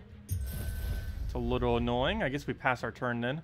So let me pass my turn by throwing Silence to make sure he doesn't redo that to us later. So that's two of them down that we don't need to worry about. Mainly just the one because he already would have been blocked regardless. So we'll throw, I guess, a little mini poke or something. Not too many things we really need here. I guess we'll just go poke the first slot and start killing that out. Feral Hound's probably going to miss here because we're frozen, which is exactly what happens. Again, we'll miss our turn again just because we're frozen. Hopefully we'll get unfrozen here. Still frozen. We keep hitting extra turns like crazy, but we're frozen, so we don't have to get to keep them. There we go. Hopefully it hits now. There we go. When we actually needed it, it does come through. And it'll just throw that down. It's not an extra turn, but I still want the mana. It gives us Yog Guai. I mean, it gives us Feral Hound back. And he freezes something useless, so that's good. Okay, and he gets a kill, which is actually also good. We did not need that troop to survive. It is not required for this team. So we'll go get this down. Thank you for subscribe, Steve. Much appreciated. It's the only other slightly annoying, but also somewhat beneficial thing about this current troop as well, the Feral Hound. It creates a Skull Storm whenever we get a kill, which does speed up the battle, though the only problem with that is the enemy does hit way higher on skulls than what we do. There we go. This kills it out. And that's that. Okay, let's go see what we get as far as our reward so far. So we're actually all the way up to 15 already. Keep forgetting how quickly they go. But yeah, we're almost there. Well, it's actually still a ways to go because you start to get like to a lot of points for these last several rewards. But yeah, we got an orb in there, another orb. We got the key. Oh wait, do we actually have triple orbs sitting here already? Yeah, I believe so because the other one doesn't come until later. Sweet. Let's go see what we get from triple orb. And we also get some vault keys, but those will be opened later during a actual vault event. We have one now, and we'll get another one a little bit later during it. Wow, 13 gem keys as well. Keep forgetting how many it gives. And 50 gems. Okay, let's see what we get. Come on, 2 blue and purples. Let's see it. That's horrible. What's with all the green orbs lately? Orb of growths are so useless. Well, that's unfortunate. Really, really bad pool of orbs right there. All 3 of them are useless, and those 2 are pure trash. About 1,000 souls, and I don't need this for anything other than making a Yog Guai. I mean, for making a, whatever that one mythic's called, the Zugoff. But that's that. Let's go and give out a code and continue with the bounty hunter. Also, where are we on leaderboard these days?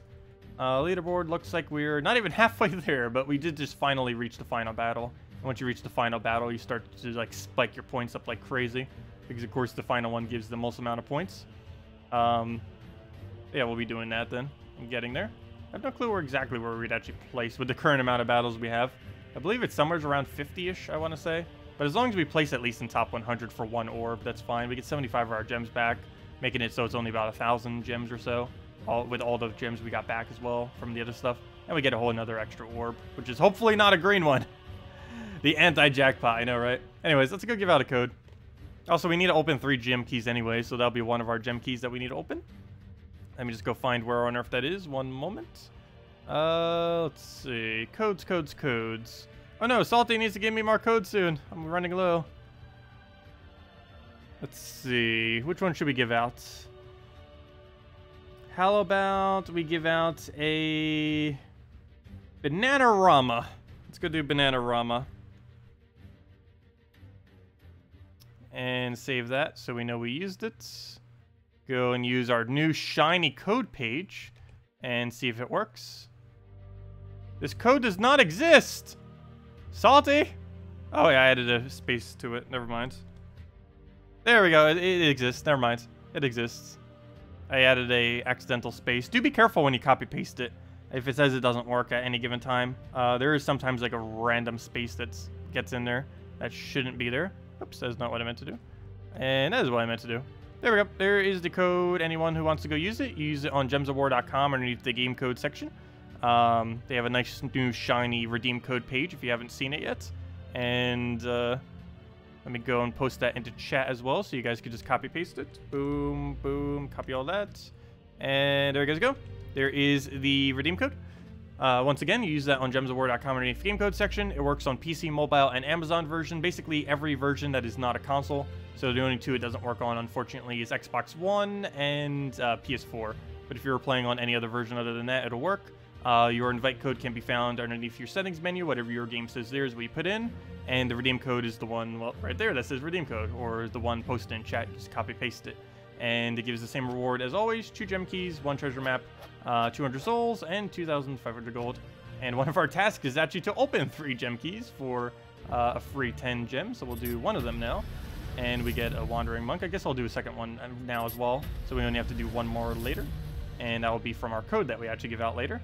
So technically we will net profit gems from actually opening this many gem keys today, which would be kind of funny.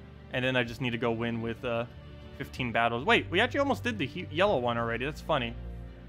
Win battles using 3 unique troops who all use yellow. When did I do that today? We did 8 battles doing that. Hold up. When did I use a pure team of yellow? Oh no, it didn't have to be pure. It only had to be 3. That means my pet battle team actually counts. The divine team actually counts. Oh, that's funny. I didn't even think about that. Wow, that's a really easy task then for 6 gems. We do that automatically with the meta, so we don't even need to go out of our way for it. Though I wasn't even going to have to go out of my way because we're just going to use humans for it, but oh well. Anyways, let's go and continue Bounty Hunter. And we'll have another redeem code a little bit later. If you guys still have anything you want me to go over, just let me know. Another treasure map, I know, right? I really hope new game mode coming in next patch does use treasure maps. They did say that there is a new game mode coming in next patch and that it will have ingots in it. But we don't really know too much more about that other than that. Oh, we also know that it's going to be using troops, which means it's not going to be like a treasure map. If it does use treasure maps, it's not going to be like the game mode of it. It's going to be actual combat and stuff with actual troops. But yeah, we'll see exactly what they do with it. We know very, very, very little information on it at the moment. Like, for whatever reason, he just left that there. We are frozen, however, though, which is annoying. Do we take brown or do we take skull? I think the brown's more important. Oh, no, never mind. No, it isn't. Take skull. Do that. I'm kind of just waiting out this thing's timer at this point. Ideally, we'll find a green in that time, but it doesn't look like it. Ah, he took my green. Ah, that nice convert's just sitting there. I guess we'll go take a poke, and you know what? I'll actually go take a red. Okay, we're going to throw Feral Hound and lose our turn. And hopefully he cleanses. Nope. Okay, that's bad. We'll take a skull here. Hopefully he doesn't freeze something important. That is exactly what I want you not doing. I guess we'll just go get his mana and waste our turn. There we go. A little late. Like, excessively late, actually, but we'll go take the red there. Let's see. We'll throw that down now. Should still be able to win. That freeze is very annoying, though. If anything's going to kill us, it is going to be because of that freeze, for sure. Okay, let's go throw, yes, we'll just go throw it again. Throw that down. Ideally, we'll extra turn. Throw it again. Get a nice Yog Guai down. He froze us, no! But, it should be okay. Even if we keep losing every turn we cast with him, it's still so much damage that it's not really gonna matter. So we'll throw this down. Hit our turn. No alignment, though I'm tempted just to throw it for the blank damage. No, we'll throw it for alignment. We'll do that. Hopefully he'll still give us hit. Doesn't look like it. So we'll throw it down again. Let him do his thing. He kills it out. And that's match. All we have to do is actually just click it again. And there we go.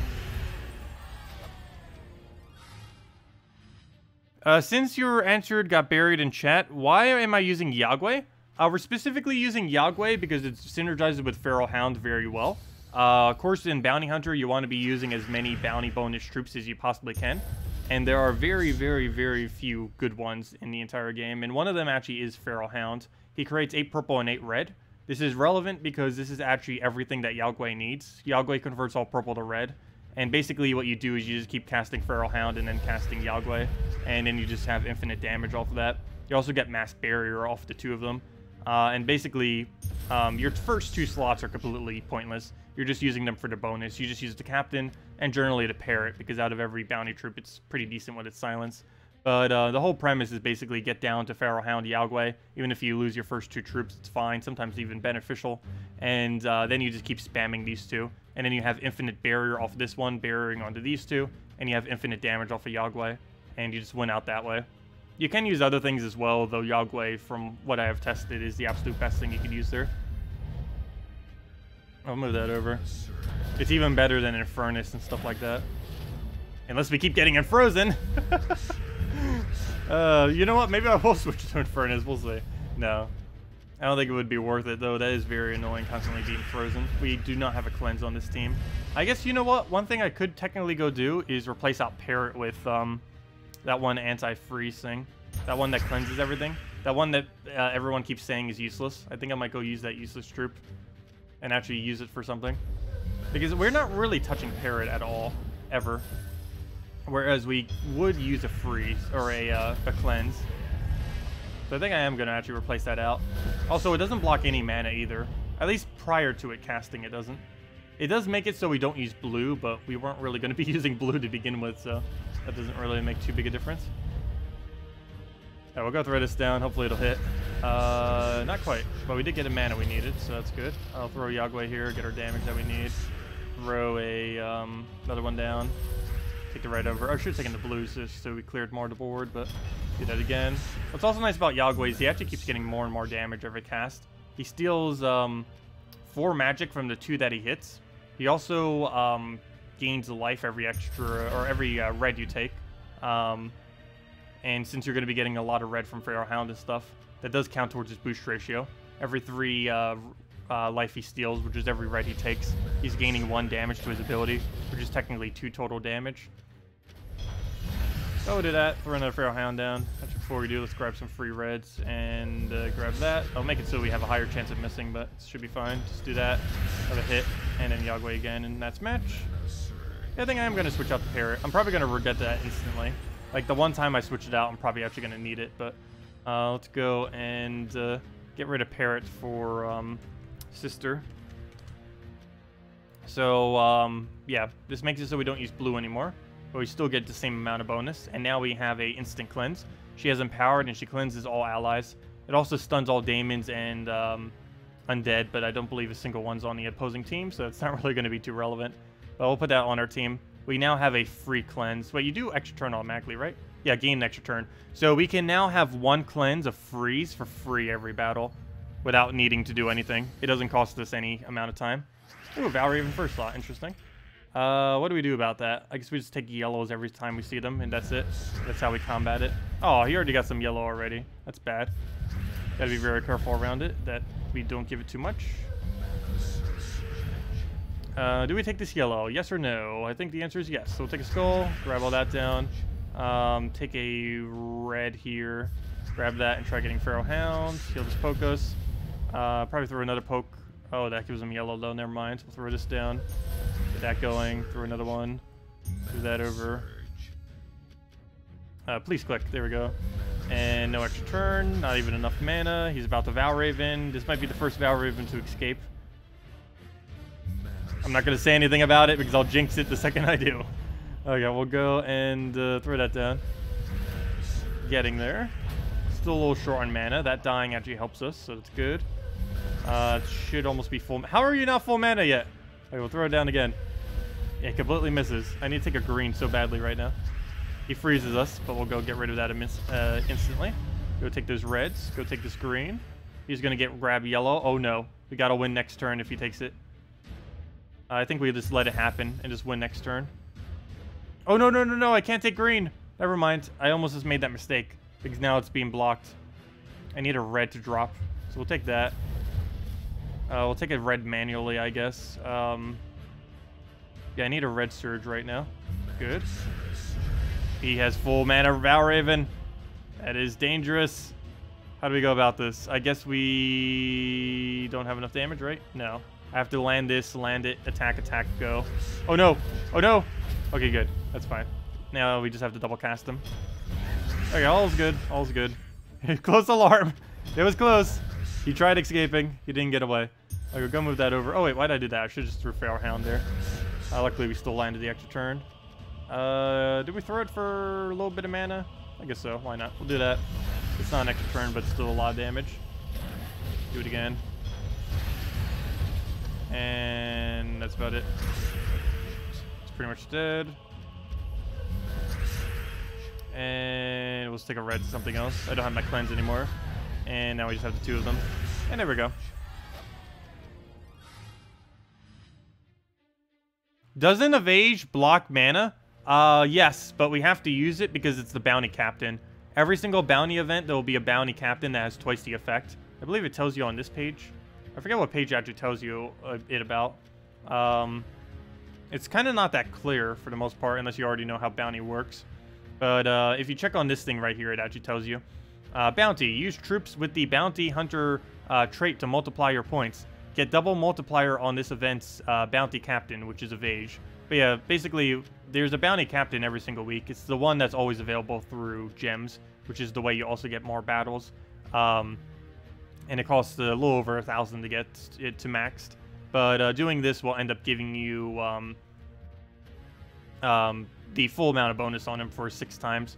But technically, it's twice the amount of whatever he has. So if you have him at 4 times, it's actually 8 times. If you have him at 2 times, it's actually 4 times. Or if you have him max like we do at 6 times, it's actually 12 times bonus. So you always want to be using whatever the captain is on any given day. Or any given bounty week where it's the captain. And the captain's always the gem-related one. But yeah, so you basically always want to use it. And then your other follow-up would be any bounty troop in the game, followed by Feral Hound, followed by a Yog Guai, generally. And for their initial battles, you go 4 bounty troops. Evade. I don't know, how do you say that correctly? I keep saying it like in so many different ways, probably. Okay, what do we need here? And see, I told you, we could find something to use this thing for. We actually found a use that isn't completely pointless for it. We can use it as a one-time free get rid of freeze, which in many battles will actually be quite helpful compared to a parrot. Okay, we'll go and I think I'm going to leave that there. Actually, you know what? We get free green, so I'm actually going to grab it, throw the Yog Guai down, go for a follow-up, and kind of just go from there. So we'll throw this down, see if we can get that going. We can get a nice hit here, ideally. And we do. Grab the red down, throw this other thing down, see if we can get it rolling. Is that cascaded mana? I think I'm still going for it. It's not in the next turn, but it's a lot of mana. We'll go for that. He'll freeze us once. Oh, actually, I don't need to get rid of it. He didn't hit a proper troop. Only if he freezes red do I need to get rid of his. Do I need to get rid of the freeze? So he has to hit one of our last 2 slots for us to need to do it. And it's almost enough damage, but we'll still throw a preemptive Feral Hound just so we can extra turn this. And it's dead. Oh, never mind. That was already enough damage regardless. Well, I guess I didn't need to do that. So how are we doing on leaderboard so far? Oh, we're getting there, top 10%. And we're within 30,000 range, almost 20,000 range at this point. But yeah, it doesn't look like we'll reach it. You still have 23 battles left as well. And I forget how many points you need for all of it. I think it was 250,000. So that means only like 10 people have finished it out so far. Yeah, I believe it's 250,000 points if I'm not mistaken. Somewhere around there. I forget what it is off the top of my head. The full amount of points you need to get every reward. But just ever so slightly above that amount of points is pretty much the leaderboard every single week. So we should still be able to reach it again this week. Especially since we have max bounty bonus. Of course, some people don't have every single one of these completely maxed. like the other troops as well. Like normally the bounty troop itself they would, but like other scraps like this and Feral Hound they might not. So by this point I'm pretty sure most people do, at least endgame people. Because there's been quite a few events at this point. Alright, we'll go throw this down. The drop table for this event is actually really, really horrible because it only has bounty troops in it, and bounties are just so bad. Like other events, like let's say yesterday's event, you could at least get like Nagas and stuff, so you could get like Marilith, you could get like the Mythic you had a chance for and stuff like that. What banner am I using? I'm using +2 red. It's not the greatest of banners, but there really isn't any other choice. There's no other good +2 red banner that synergizes with this team. The only +2 red, +1 yellow, -1 banner is +2 red, +1 yellow, -1 brown. Problem with that is you don't want to minus your brown on your Feral Hounds. You want to be giving that as much mana as possible, which is why you're setting it to +2 red to begin with. But yeah, whatever banner you ever run with on this team has to be a +2 red variant. And at the moment, just the standard +2 red is the thing to go. There isn't currently a better banner for it. Okay, let's go for a Yog Guai in there. Yeah, you need the red so you can keep looping your mana like that, so you just constantly keep getting it. Both Feral Hounds and the Yog Guai end up trading reds. Also, you're going to be taking a lot of red anyways because you take you get 3 life every single time you take red with Yog Guai. So there's just so many incentives to take red with this team. We'll throw this down. We reduced our chance of extra turning there, but I mainly just did that for alignment. And that's pretty much match. Go and throw like one of these down. Hopefully hit the alignment. Did. And then we just double Cactus, and that should be enough to kill. And there we go. And that Bone Storm coming in for a little bit of hit as well, which is kind of nice. That's another good thing about Feral Hound too. You get that Bone Storm, which speeds up the battle. It can definitely backfire. Overall, it makes the battle less safe, but it does speed it up, which is nice. Which makes Bounty Hunter not take forever. If it wasn't for Feral Hounds, Bounty Hunter would actually be a horrible game mode. But luckily, Feral Hound has saved it. Also, as more bounty troops come into the game, it'll also become more bearable. Unfortunately, there's still very, very few. I don't even think there's a dozen bounty hunter troops yet. Isn't there only like 9 or something? 8, 9? Some kind of ridiculously small amount. Like trivially small. Okay, we'll go and take that. Which is one of the reasons why you don't normally see much variation from when I actually do these. It's pretty much the same kind of general structure of a team. Even though it's slightly different each time, it's just over the same premise of basically Feral Hound Yog Guai. Just because there's nothing even remotely as strong as that. Unless you're using less troops. Okay, we're just going to throw Feral Hound again. Before I do, let me have to grab his mana, then we'll go for it. So we'll go and there's a lot of stuff we can take on the board still, but I want to try for the extra turn, or the higher extra turn chance. So we'll take that down, get a nice little hit. Don't think we have any kind of follow-up that's worth it, so we'll just go through another Feral Hound. It completely misses. It's going to freeze us. Doesn't do it on anything important, though, so that's fine. Grab on all that. Throw the Feral Hound again. See if we can get another hit. I didn't even double-check for extra turn. We didn't have it. Oh, I gotta be careful. He still has Valraven. This actually isn't over until we won because of Valraven. He could easily escape the battle, especially in last slot like he is. Ooh, we don't have full mana here. That's unfortunate. We also just barriered a useless thing. Oh no! I just took purple and we're frozen on it. No! She was taking a red or something. Fail. At least he didn't get purple. I mean, at least he didn't get yellow or anything. That would have been a really huge fail if I just gave him yellow by doing that. But we're still frozen on that. I actually can't go for it. I might just waste this just to go and freeze him. I gotta give him those purples and he might get something out of it. Oh well, I'm just gonna have to do it. Hopefully he doesn't, and he doesn't. Good. We'll take that now that we can. Go throw a Yog Guai ideally, and we can. And we just need one more of those without dying would be great. And there we go. And it's matched, and if it wasn't, we still had some reds to go reduce them down. And there we go. Okay, so far so good. We haven't lost a single one yet. I'm gonna jinx it immediately, but that's happened every single time so far. It's like we say that we haven't lost one yet, and then we instantly lose one. I still have yet to get a perfect, flawless bounty hunter in which we get every Valraven and don't lose a single battle. Every single time we've either lost one battle or lost a Valraven, or both. But this could be one of them that we could possibly get it. As I say that, we're probably going to lose first slot instantly. But there's possibility. It's a lot weaker of a battle compared to what is normally the final battle. Yep, and we're going to jinx it immediately. He's already getting literally everything. Alright, we'll grab that. Start getting Feral Hound back up. He'll go take a skull here. You'll get the first kill, which is actually fine. That makes it slightly easier. The smaller our team, the more... It's kind of weird. The smaller our team, the tankier the team is. Because Feral Hound will randomly bury or something.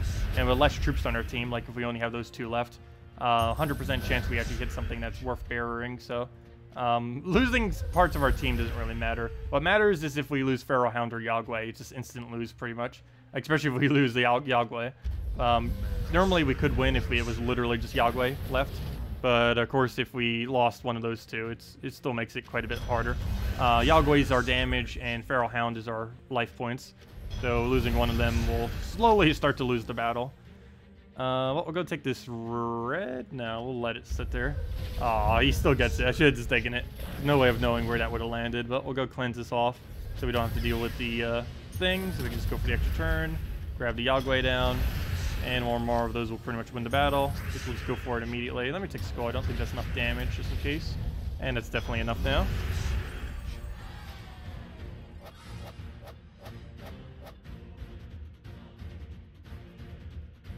Glaceon. Oh yeah, I guess you could try using Glaceon with it. That would be an interesting strategy. You would have Skull Storm into Glaceon. Would be kind of cool. I haven't tried doing that. I don't think it would be worth it just because of the backfire that could occur.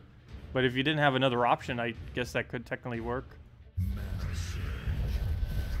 Generally, you want to be very careful not to use skulls against things that have higher stats than you, because the enemy gains better value off of every skull you do. The only exception to that is if you had like Gorgulfa first slot or something, or you know, Glaceon first slot or something else like that. And normally in this game mode, you wouldn't want to use your damage source in first slot, just because it would be too easy for it to die. Though I guess technically that could be a strategy if you really wanted to, like something like Mang even, like first slot hero with Mang, with the rest of your bounty troops. It'd be very risky, but if you're using like a Titan hero class where you gain barrier every brown and you gain enrage every extra turn, that could have potential to actually come through. Also, I'm going to go and cleanse that off because I don't want to have to deal with that on it. So that's our 1 cleanse that we get for free. We can technically go get its mana right back up, but I don't know, it would take too many turns if we don't have it just sitting there. Unless we surge it. Like right now, I guess we technically could go for it. Go for a yellow into green. And if the first one surges, we get full Yog Guai. There we go. And we could do something like that. So that was kind of worth it there. Because now we get to re-cleanse if we need it, as well as we just got Yog Guai to full. If it was only one or the other, I probably wouldn't have gone for it, but since it did both, it's worth it. Oh, I could have taken a Skull there. I didn't see that. Skull into the 4 times brown actually wouldn't have been too bad. But oh well, we'll go for a little poke there. Go see if we can get another Feral Hound down. Go and throw it down again because we can. And poke everything. Get another one down. So many pokes. Actually, might as well go for it again. And is that already enough to kill? Not really. We'll go for that. And now it's enough to kill. And dead. There we go. Okay, we can indeed reach next reward. Give me that vault key. Thank you very much. We're now up to 4 vault keys. All obtained, obviously, from actual event thingies. And now all we have is tier 18, 19, and 20 rewards to go reach on the bounty leaderboard thingy. Or, you know, on the standard rewards. We're getting there. As far as leaderboard, we are almost top 100 now. And we should be able to stay there. I don't think too many people go for it. I think a few hundred go for max every single week. And then there's a few that go a little bit higher. But I think we'll be good. We'll need about like 10 more battles or so to actually reach it. And then everything from there will just be securing it. Though we're going for it regardless, of course, to get every reward. And I personally feel like Bounty Hunter is definitely worth it. You would just need to have a decent enough reserve of gems for it to be so. You would need to have basically more than half the legends in the entire game, including obviously Yog Guai, before I would consider it being worth doing this. You would also need to have a high enough stats that you actually could do these battles too. Because even though we're doing it, there is a possibility that you have a low enough stats that you wouldn't be able to survive like this particular battle that we're on right now, particularly earlier on in the game. But if you have the gems and you have the stats, it's definitely worth it. I'm gonna move that down. Let's see. And ideally, we'd get like a blue major orb or a purple major orb. Because if you get something like a purple major orb and you're in the condition where you already have it maxed, that's at minimum 37.5 or 75 gem keys, one or the other. Even at 37.5, that's 1/3 of the gems you put in just off of that one orb. And if you have all 75, that's almost all of our gems that we put in a single orb, if we end up getting the purple orb. Like 75 gem keys, that comes out to 9 each. So what is that? That's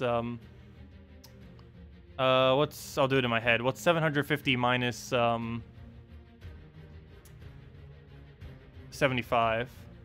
That comes out to 675, right? Yeah, that's 675 gems for a purple orb if you had all the conditions maxed, which would be basically all of the guardians at 4 copies mythic, as well as having 40,000 seals in your guild, which most late game guilds would be doing for the most part.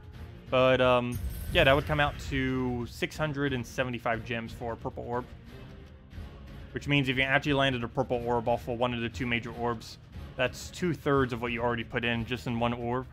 Of course, that's luck-based, but if that does occur, you're pretty much sitting good for the reward you got for it. Okay, let's see. What can we go get from here? We'll go take a red down. Gain that up. Take another red to get this Feral Hound to actually land. There we go. And that should be matched. Move that over. Ideally have alignment. And throw it down again. Go get the board going again. See what else we could do here. Do another hit. Oh no, I forgot to cleanse first. What am I doing? We have cleanse sitting right there and I didn't go for it. Let me do that now. Get the cleanse. 1 turn late, but we'll go do that. Whole reason we even put it on our team and I'm not even using it. We'll go move that down. Throw it down again for alignment purposes if it'll want to click. And get the free turn.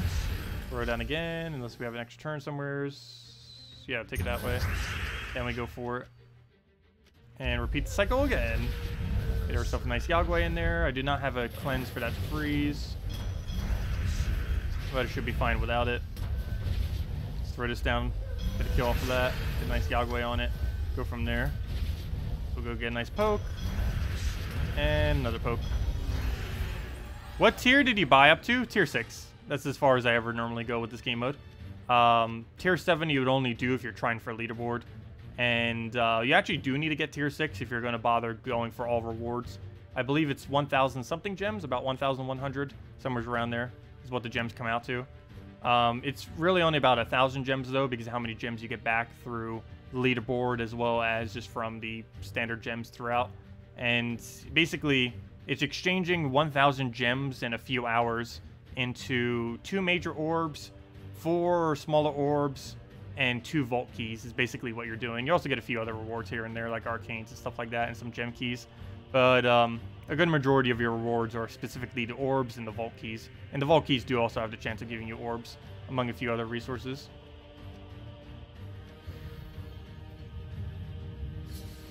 I know, I say Yog Guai probably pretty weird, don't I? I wouldn't be surprised if I do. I wouldn't be super surprised if I'm saying like almost half the troops incorrectly. Okay, so we have to deal with this thing. We'll go move a brown over.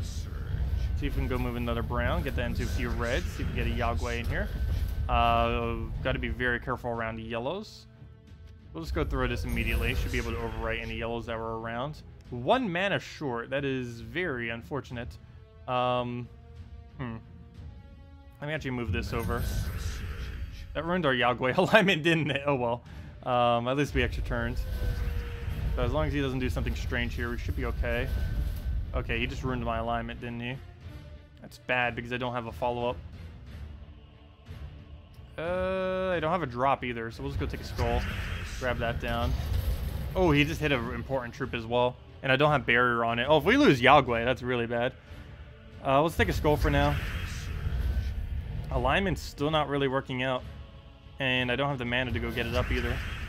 Okay, he kills that out. That's perfectly fine. Guess we'll take a red here, throw a Feral Hound to go from there.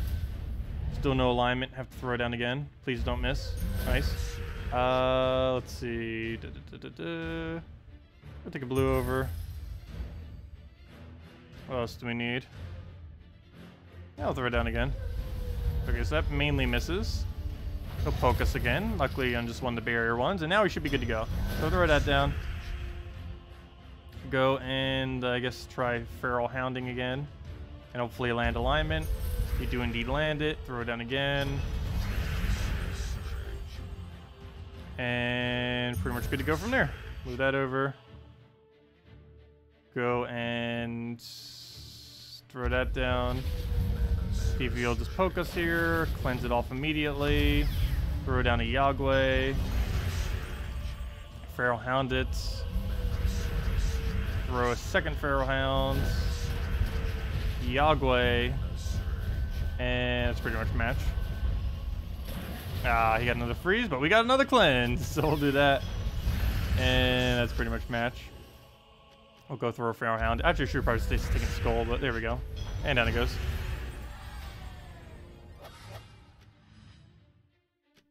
And yep, ends up working out nicely. Then we'll go get the next reward for the final orb, and then we have the major orbs to head into. I don't think we'll be able to get both of them this stream, though. I don't know, maybe we will. It's actually going pretty quick this time around, just because they're a little bit easier. So, I don't know, this Bounty Hunter is actually going really smooth. As I say that, we're probably going to lose this one. But no, we're still flawless at the moment, until I jinx it. Also, thank you, Sabri, for the subscribe. Much appreciated. If anyone still has any questions or anything you want me to go over, let me know. Otherwise, of course, a good majority of the stream will be dedicated towards the Bounty Hunter and trying to claim all of the rewards, or at least most of them. And whatever we don't finish, we'll finish up probably tomorrow or later tonight. Did we go for this? I think we'll stick a red. Get a nice Yog Guai in here if we can. Yeah, we'll throw that down immediately, actually. And just get that down. Hopefully we'll have alignment off of this, and we do, so we'll throw that. See what else we have. Throw it down immediately. Go into Yog Guai again.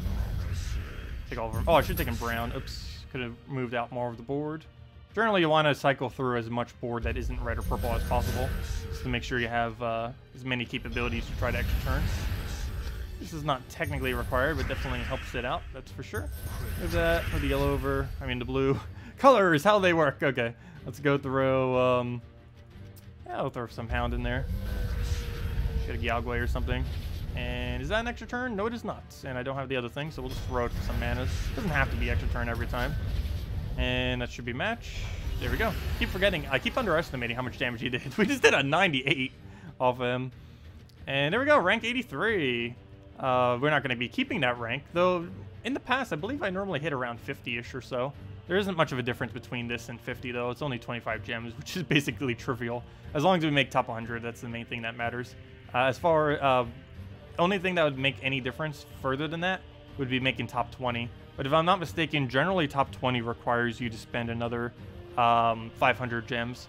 So it's normally not worth it because you'd have to spend, or not 500 gems, 200 gems. Oh, you know what? Actually, that's not too bad then. Spending 200 gems to get one orb, plus you get 50 more gems back. So I guess some people could definitely justify that. I wouldn't though. We'll see. But yeah, I keep forgetting. Bounty Hunter, it costs so much less to get more battles. It only costs 200. Some game modes, it costs like 500 to get more battles on the final one. I don't know why they have it like that, but they do. Hey, for Bounty Hunter, it's actually not too bad to get more if we really, really wanted to. I don't think we will, though. We'll probably just use tier 6 and that's it. And whatever we get, we get. As long as it's top 100, it's fine. Let's see. We'll go move... I guess we'll just go right into Feral Hound, grab the double mana there. Go throw it down immediately. And throw it down again and hopefully realign and get full mana. Can we please get full mana on him? That's twice now and we still didn't get it. I'm not going to try... you know what? Did we go for third time? I think we do go a third time. We either go a third time or we manually move it now. Okay, let's just do it a third time. Nope, it misses. Nope. No, I normally don't use a hero weapon for Bounty Hunter. It's too slow, more often than not. If you were to do it, you would use first slot Mang or something similar to that. I personally don't feel like it's worth it for this game mode, though. But yeah, this entire time we're not getting hero EXP. But not too big a deal. We have other times to go and get it. You do have to factor that in, I guess, to your reward as well, though. Because it takes about 3 hours, I believe, to claim every reward for Bounty Hunter, approximately, give or take a little bit, depending on your stats and there's other factors, like what the actual battles are. But it normally takes about 3-ish hours, could give or take a few hours, depending on factors. But that entire time, if you weren't using your hero, you'd be going and playing the game without getting any hero EXP. So you don't have to always be getting hero EXP from everything you do. Generally, it is advised, but definitely not required. Okay. Well, we'll go take reds. Double skull, nice. And he just keeps poking over and over again. We'll try getting this to a line so we can actually get something good off of this. We get that down. Get that down. Nice little poke again. Maybe go throw another Yog Guai down. Go from there, dead. And I guess we'll throw that in there. And there we go. Okay, on to the next one. See how close are we to the next orb? It's like, what, 10-ish battles? How many were we getting points per thing? Starting to lose track. It's 24 times 200. Oh, wow. We're getting a lot of points per thing. That's like 4,000 something, isn't it? Yeah, it is. That's 4,800. Wow, that's a lot of points. Oh, okay. That'll take like 3 battles then. I don't know why we're getting them so quickly. I keep forgetting how many points that actually is per thingy that we do. Also, hello, Mystic. Welcome. Alright, we'll go and move that down. Take it instantly into red. Go and get a Yog Guai down to try to get our mana. Didn't get it. Bad. Very bad. Also, where are all the Val Ravens? I feel like we've gotten a very low amount of Val Ravens. We'll go throw that in there. Get a nice Yog Guai and should be good to go from here. That down. Another poke. Take brown to red. Throw it in again. Yog Guai. Poke. Do the same thing over again. Except this time we miss. And we don't have alignment to follow up. Though I might still go for it just because of how much mana it is. Let's see. Yeah, why not? We'll go for that. Get it down. Throw for our hounds. Go and take a red over. Throw it down again. Sure, we'll throw it down again. And get Yog Guai. Throw down another Yog Guai. And already dead. And does that slow motion thing because we killed it in red. Or we killed it with the little red damage. I don't know why it does it with that. It doesn't do it with Kraken. But if you kill with Yog Guai's lifesteal, or really any lifesteal, it'll do that lag. Same thing if you do it on the Heroes version of it. And it wastes a few seconds as well whenever it does that. It's not too big a deal, but it just looks weird. And it is a glitch. I don't know if they're ever going to bother fixing that. Probably not, because it's such a small... Normally, like those really, really small, trivial kind of ones, it takes them forever to ever get around to fixing. Because there isn't as big of a need for them to do so, just because it's not really that important compared to other things they might need to fix. It's pretty low on their priority list. But because it's so low on their priority list, it almost never gets fixed, unfortunately. Well, that's actually full mana, so I'm going to grab that. Oh, I thought we actually turned it. Apparently, we just double skulled instead. Oh, we'll go for that. Get a Yog Guai down. Throw it into full mana. Off of that. Throw it down again if we have it. And we do. And that is almost match already. Wow. Do it again. He gets a kill. That's fine, though. Just makes our barriers land better. Throw that. Oh, wait. Why did I do that instead of Pharaoh Hound? Oh, well. It's going to freeze us. Cleanse it off immediately. And it's match. He is like 57 HP only. He gets a barrier. Dead. What is the team? Our team is this. It is Avage, Sister Superior. You can also use Parrot. Whichever one you have at max or closer to max is the one you'd want to use. I'm using Sister Superior mainly for the cleanse. The only thing this is actually for is only on the last battle. On all the other battles, you'd probably want to use Parrot. But I'm using Sister Superior for this final battle just because this thing has freeze on its ability. And I do not want us getting frozen. And because of that, we have Sister Superior to basically cleanse that freeze. We don't really need silence as much for this. And she can do it with 0 turn waste as well, since she automatically gains an extra turn. And she starts with Empowered, so we get 1 free cleanse every battle. And it's pretty easy to get her back up. It's only 6 mana. So we're using her for that purpose. And you guys said she was useless.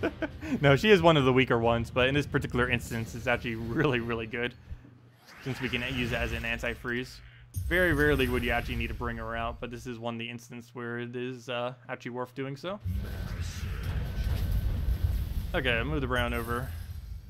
Go and throw a Pharaoh Hound and hopefully land it. No, we did not. It's okay, that's bad, especially on a Val Raven battle. That is really bad, actually.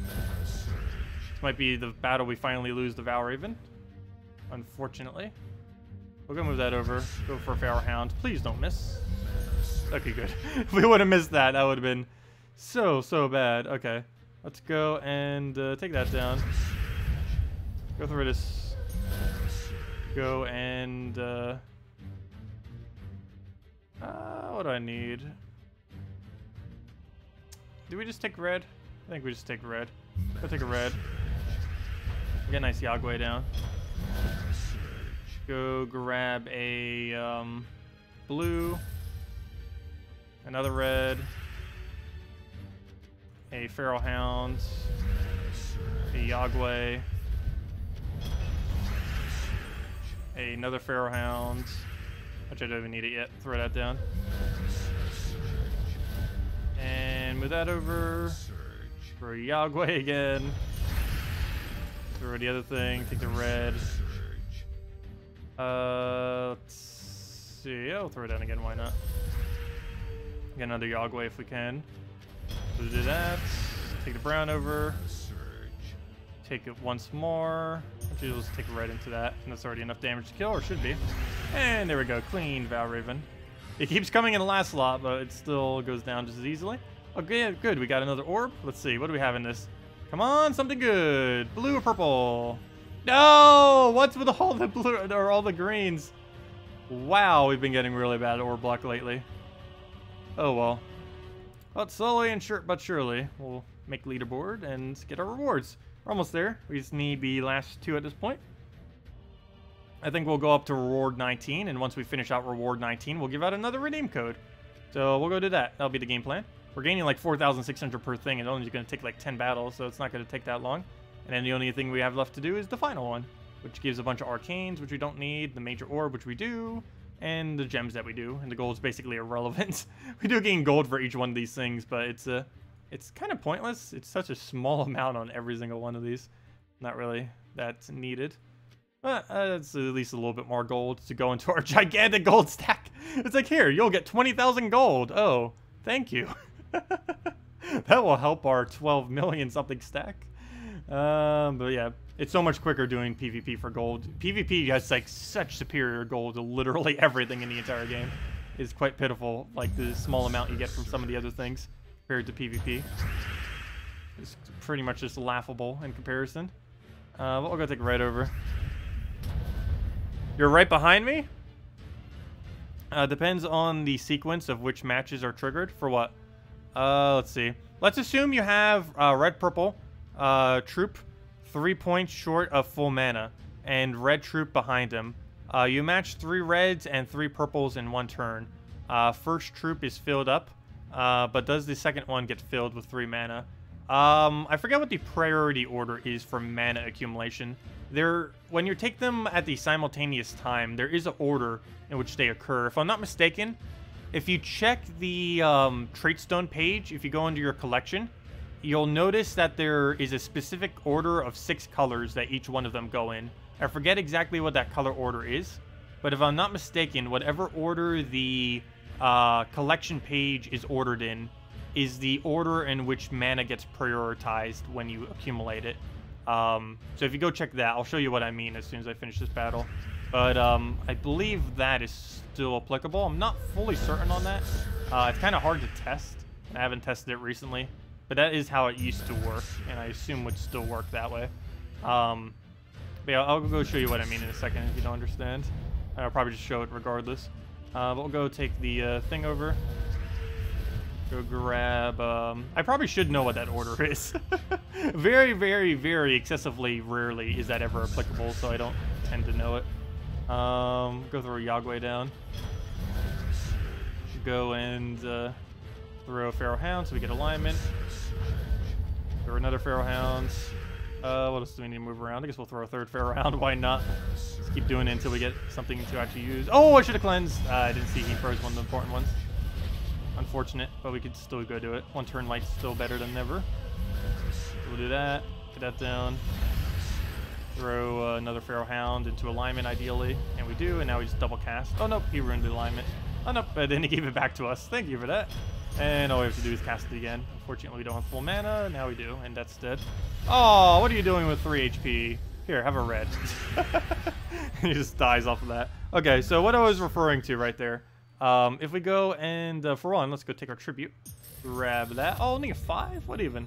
It's such a small tribute. But if we go under hero, the order in which you accumulate mana is, let me double check that's the same for all. I believe it still is. Blue starts it, and then it goes green, red. Blue, green, red. Yeah, that's the order that it goes in. So basically, if you take mana simultaneously, let's say you take a blue and a green simultaneously, and you are filling up something that only needs 3 mana, and then you need to go into the next troop that also needs any amount of mana. Basically, bottom line is, the order in which you accumulate mana, if you are taking mana at the exact same time, is based on the this order. It goes in order of blue first, then green, then red, then yellow, then purple, then brown, and it just goes in that order. So if you're taking 2 of these colors simultaneously, the color it'll give you first is the one that's higher up in this hierarchy, and whichever one is lower down would be second. And that's basically how it works when you take them exactly simultaneously at the same time. So yeah, whatever one is higher, you get first, and whatever one is lower, you get second. And that's basically how it works. And it's in order of blue as the highest priority, then green, red, yellow, purple, then brown is the lowest priority. And that's how it works in every instance. Very, very rarely is that actually applicable for anything, but yeah, do keep that in mind. I never memorized that. Probably should. There are some instances where that is applicable, but more often than not, it's not going to come into play. Sometimes it'll actually block out your mana because of that, because it'll do the other mana first, which you needed for your other troop. So let's basically say you're using a blue team, like a pure team of blue. I guess that's actually one of the reasons why blue Guild War days might be a little bit more annoying too. But let's say you're using a blue team, and let's see, I'm trying to figure out how this works, or how I would need to do this. Yeah, if you're using a blue team and you take a blue, and let's say you're going to go get Corvash up, you're taking blue and brown simultaneously. So you're taking a 3 of blue and a 3 of brown. Your only brown on your entire team is your Corvash, but the rest of your team is blue. The way that Corvash will take that mana is he'll take the blue and then the brown will go to waste. And that's pretty much how it would end up working. There is a possibility that they have fixed that, though I haven't actually been paying attention on if they have. They might have changed it to always just make sure to use all the mana that you actually accumulate. But I'm not fully certain on that. I'd have to go double check it later. But regardless, it always goes in that order of priority, even if they did fix that. I've never seen a bug fix on it, though there's a possibility it was never a bug. I'll go take the red over. Go throw that down. What do we even need here? I guess we just take Red Surge and throw Feral Hound down. I'll go for that. Hello, Anik. Welcome. You have 12 Orbs of Growth and 12 Major Orbs of Growth. Well, start slowly using them on Legends and Mythics. I use the smaller little ones on... Actually, I should probably be using the bigger ones on Mythics just to begin with. But I use those little smaller ones on the final 2 levels on Mythics and the final level on Legends. Might even start doing it on the final levels of Epics as well, just to start get rid of them, because I have so many of them just stockpiled that I'll never need, and quite a few people probably do as well. But it will save you some souls, and while it's not that many souls, it does start adding up over time. Every single smaller green orb is like 1,000 souls, and every bigger one, if you use it on a Mythic, I believe is like what is that, like 6,000-7,000 souls or something, somewhere's around there. While it's not the greatest of resource to be accumulating, since you can get that so easily per hour, it's still more than what you would have had.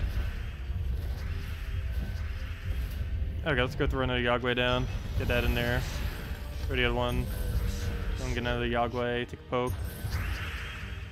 Let's throw a Hound first, just so we have alignment, hopefully, ideally. Get it down. And that's match. And there we go. Oh, good. We got the thing right there. Yeah, I know. It's useful in, like, barely any situations, which is why I don't have it memorized. What the info I just went over, like, a few minutes ago is applicable in, like, 1 in every 100 battles you do, if that. Probably even less than that. Very, very rarely does it actually ever become applicable. But you never know. It's nice to know it in case it does, the moment does come around. It'd mainly be useful for Guild Wars having that knowledge, because I feel like that's when it would actually occur the most amount of times. Also, we're about to get like 6 free gems from doing this in a second, because we're about to use, one of our objectives is to use 3 yellow in 15 battles, I believe it was. Hey, we gained a level on our champion, nice. But yeah, I believe we have to use 3 yellows on whatever amount of battles it was. And if I'm not mistaken, that'll be hit once we hit the 4th battle, or somewhere's around there.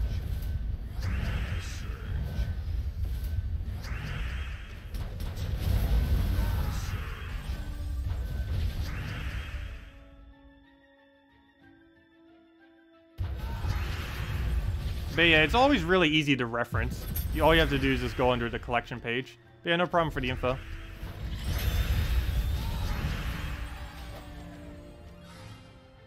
Okay, a few more battles and we get our gems, and then a few more and we get our horse.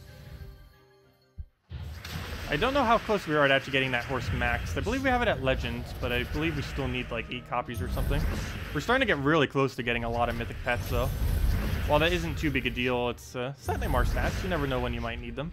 And if nothing else, you do eventually need mythic pets for kingdom upgrades. I believe we're quite far away from it. I think the 14th upgrade or something ends up needing a fully maxed pet from the kingdom in order to get the star level. That should be pretty easy by the time it actually gets around. Because 14-star kingdoms, let's say if it even was on 14-star, I forget exactly what number it was. But let's just say it is 14-star. That's not coming for like another year. We've got time. We've definitely got time. It's going to be a while before we see a 14-star. Though after we start seeing 10 stars, it should cycle through the rest of the stars relatively quick. Because every star level 10 and prior, it takes 2 troops in order for each star level to advance. But every level beyond 10 stars, it starts to only take 1 troop per next level. Of course, there's other requirements too, but it basically speeds up the rate. And there's the 6 gems I was talking about. So there we go. I unintentionally did the task just from doing the pet battles. I think we still have to go do a battle with a bunch of humans though, which I technically was just going to do with yellow, but it got automatically done by us doing this. Okay, we'll go and move the purple over. Yeah, we got really easy daily tasks today for like 30 free gems or something. And gems are always the one I like the most. Gems and gem keys. Any other reward I don't really care for as much. But gems and gem keys are definitely pretty decent because gems are used for literally everything. And gem keys just makes it so you don't have to spend as much gems later. Even though it technically isn't gems. In a way, gem keys are, in a way, gems. Just because it's gems that you wouldn't have to spend. So even though it's not technically giving you gems, you're saving gems overall. Alright, we'll go take a purple there. Try getting that up. Yeah, I know. It's really good whenever you can do 2 or 3 simultaneously. Whenever you have to do them one by one, every single one, like if it says, hey, you got to go use this arbitrary troop type, and then it says it like 4 more times or 3 more times over, those you almost want to avoid in a way, just because they take so long for a relatively small reward. But when they have overlap and when they're just really easy ones, they're definitely worth it. I sometimes repick them even if they're an okay reward, just because some of them do take way too long to do for what it gives. I feel like the 6 gem ones in particular are the really bad for that, because there are a few 6 ones where you can't overlap it with something, yet it still takes as long as like some of the 10 gem ones do.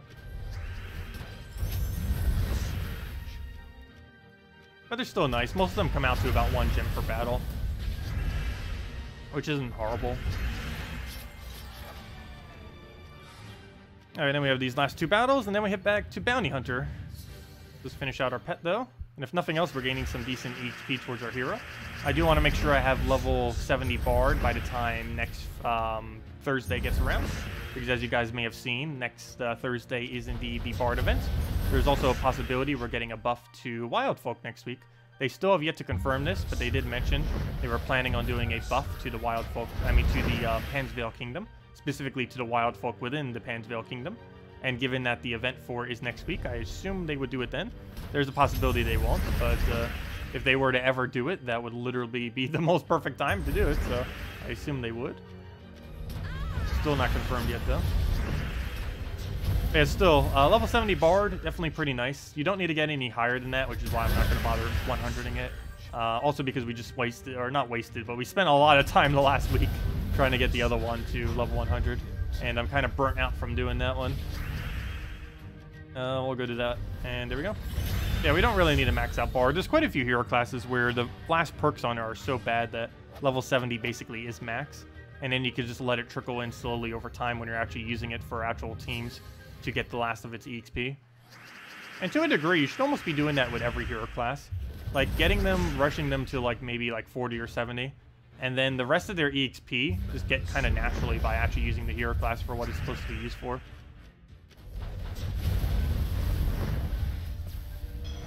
Okay, we'll go and throw a poke down. And I will be covering a video eventually on, like, what every single one is used for, specifically. Like, what its actual purpose is. Assuming it even has one. Cough, cough, Knight hero class. Yeah, Knight's actually useless. Ever since they added Death Knight, there's no point in ever using Knight. Like, literally none. There's not a single circumstance you would ever use it. Not only are its trees worse than Death Knight, it has worse perks than Death Knight. And they both count as a knight. The only difference is really that their color is different. It's a blue instead of a purple. And it counts as Sword's Edge instead of Golvania. And actually, Golvania, you never actually use the Golvania aspect of Death Knight normally. Nor the knight part of it, but still, it's really weak. And what do you max Death Knight class? I'm planning on... Wait, what is this final perk? I don't believe Death Knight gets anything good on its final one. The only reason I was using it earlier was because I was actually using it for what it's supposed to be used for. And what it's supposed to be used for is you kill out your hero, and then it death marks all your enemies, and then you hopefully kill off those death marks. That's basically what I was using for any other game mode. Just out of everything, I still need a level. It's the best thing I could be running for class events. Because most of the other ones I don't really need for class events, I still need to go level.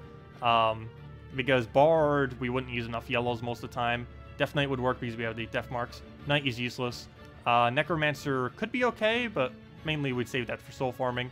Oracle only works with centaurs. Orb Weaver is only really for anti-mana drain. Priest we can kind of just let go naturally upwards, though that is pretty nice to have at level 100, but I don't know, we'll eventually do that. It's basically a weaker version of Titan in most situations, unless you're running a dwarf team. Sorcerer, I do need to go get max. It's actually really, really decent. I just haven't bothered doing it yet. Warden, you only ever use with beasts, and Warlord is basically useless, because it's the same kind of deal with the Knight hero class. There's two Knight hero classes, and Death Knight's the superior one compared to Knight. And the same thing kind of happened with Warlord and Titan. They're both giant hero classes, and Titan is the superior version of the Warlord. So there's two dead hero classes, basically, the Knight and the Warlord, just because there's a superior version of them that literally counts as the exact same type. So there's never really much of a need to use the other one. I'll get them off eventually. Anyways, let's go and head back to Bounty Hunter, since we finished that out. Oh, how many copies do we have now? How many horses? Oh, you know what? We haven't even gotten into Legend yet. Oh, well, we still need 3 more of them then. Anyways, let's go head back to Bounty Hunter, see how that's going. Where'd it go? That's not Bounty Hunter. That's not Bounty Hunter. Let's double check that we did collect and everything. Let's see. Bounty. Fight. How are we doing on the next reward? We're getting there. We'll have a redeem code once we finally hit that as well. We're right on top of it. We gain like 4,000 something points per thing. Currently ranked 57. Yeah, I think we might make top 50. As long as we make top 100, that's the main thing that matters. Top 50, the only thing that does is like 25 more gems, which is quite a small difference to say the least. Well, let's keep going. We have 16 battles left. That basically means we have like 24 battles left. We're probably not going to do all of them on stream, but or you know, this stream. Probably finish it out later tonight or tomorrow, but we'll still get quite a few more in. We still reach about another 12 or so. Depends how they go. They have been going pretty quick this time around, though. Okay, we'll go and take the red. It's mainly because this final battle is so weak compared to some of the past ones we've had. And so far, we still haven't lost yet. This could be our first ever flawless bounty hunter. Hopefully. Until I jinx it. It's only a matter of time. But so far, so good. Go throw a Yog Guai in there. The only thing that can really do us in is freeze and him deciding to actually hit Yog Guai. If he does go all in on Yog Guai, we could very easily lose. Luckily, he hasn't been most of the time. But we also have barrier right now, which helps out a lot. But there is going to be a circumstance where we don't get barrier and he dies. And the second he dies, if he still has a full team, we instant lose. There's almost no chance we win. Yog Guai is like 95% of our damage on this team. And we still have some damage without him. It's just very, very ridiculously small amount compared to with him. Okay, we'll go throw this down again. Should be able to get him down in 2 more. So we'll throw number 1. And move the red over. And number 2, dead. What bounty hunter team do you recommend for the new mid-levels? For newer to mid-levels, I would say use 4 bounty hunter troops on one of the first 6 battles, or first 8, depending on which one's easier. But yeah, on one of these first 8 battles, the hardest one of these 8 that you can do, you should be using just 4 bounty troops, and that's how you should play basically every single one. And the specific team that you would use for that is basically what we're already using. It would be Evage, words. It would be Evage, the Parrot, Feral Hound, and that one red-purple Rick's Shifter thing, whatever that's called. It's a red-purple, it does true damage, that one. You might even be able to get 1 shots with it occasionally. Definitely 2 shots. But that would be your team. Evage, which is the bounty leader.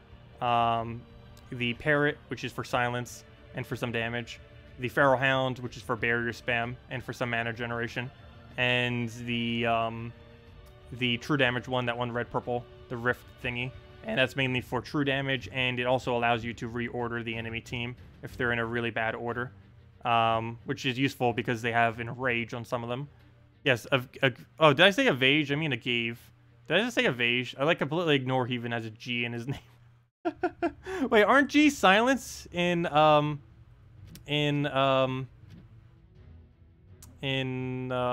Spanish?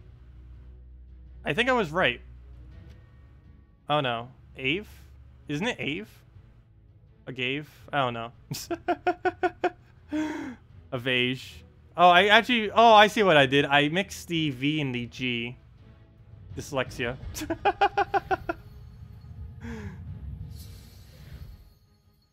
Agave? It is Agave. That's how I've been saying it, though. Until I said Evage. But yeah, I've been saying it as Agave when I haven't been mixing up the letters. Okay, anyways, let's go and go grab ourselves a brown into a yellow. I give him... Oh! Okay, good. Oh, wait! Oh! I clicked the wrong battle. Did I just go into the wrong battle? This isn't the right battle. What did I just click on? No! Why is this battle so weak? Did I just seriously click on like one of the like really, really weak ones? Oh no, our points! Oh, it's not that big a deal. We'll go into this. Seriously, which one did we just click on? We'll take the red. I need to go look back. What was I doing? Hold up. I had to have. Maybe I was showing something. Oh, I accidentally clicked on the 8th one because I was showing something and then I clicked on it and that's a fail.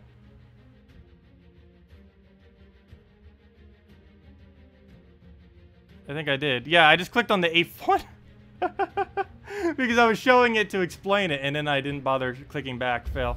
Oh, not that big a deal. It's only one battle. This battle almost counts as a lose because of how many points we're getting for it, though. Because it's such a ridiculously small amount of points. Actually, we already won it. It's such a low amount of points. Whoops. Oh, well, we only lost, like 2,000 points or so. Anyways, back to the normal battle. Fail. Yeah, I went to level 8, like, explaining the thing, and then I forgot to move my mouse back. Let's see. But yeah, one of the first 8 is what you would do with 4 of the bounty troops.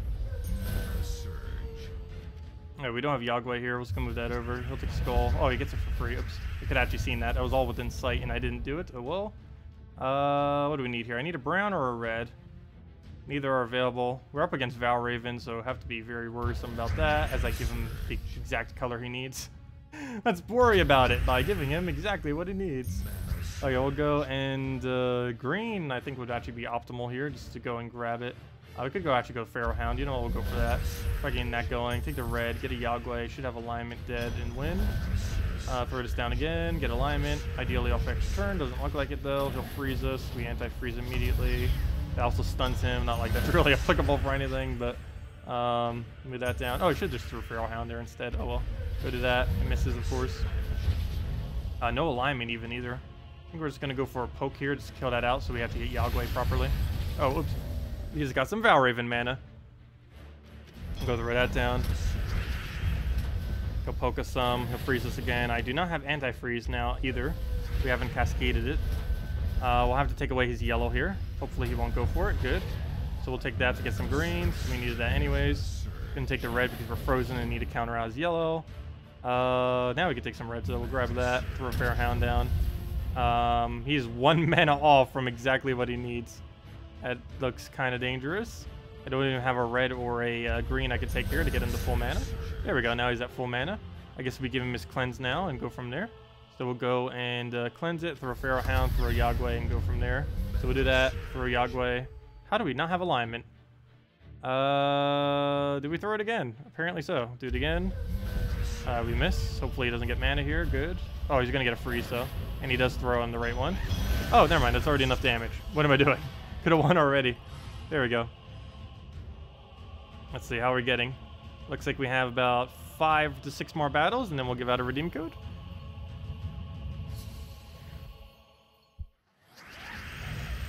Bragging about how not losing and then plays easiest battle. I did it on accident. Though so far we're doing okay. We'll see. I just want to get a perfect bounty for once. We're really close to doing so. What do we need? We'll go move that one over. Take the skull just to get rid of some of these yellows there. Get rid of even more of it. Get rid of the red. Those skull poke, and that's fine, even if he hits a bunch of doom skulls. We'll hopefully get full mana off of this. Nope. Maybe go try to find a green. Oh no! Okay, good. We didn't lose perfect yet. It's gonna happen though. It's gonna happen. I highly doubt we'll ever get one, but he's definitely trying to stop it, that's for sure. Okay, I'm gonna go get a cleanse here. So he freezes us, we cleanse, we throw Pharaoh Hound and go from there. Oh, we missed. That's not looking good. Come on, we need like triple Yog Guai here. Where's our alignment? I don't see it. I don't see it. Okay, what do we do here? I can throw Yog Guai and just hope we get lucky. Problem is he's almost guaranteed going to take yellow next turn.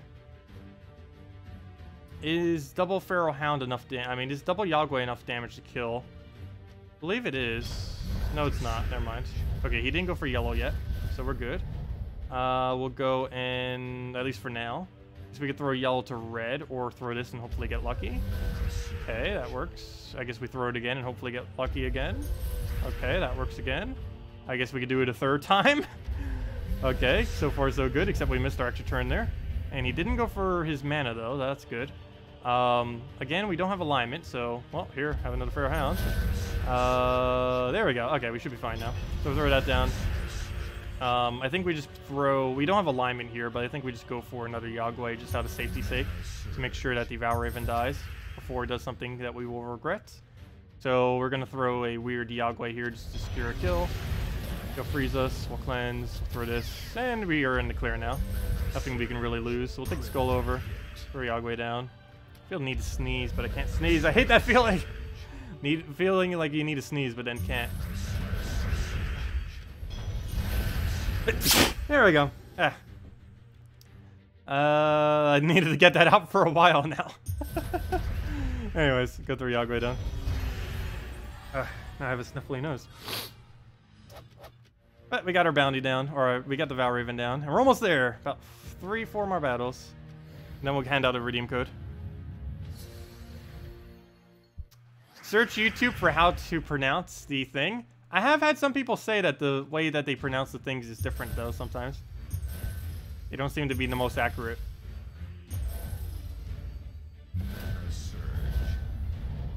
Let's see.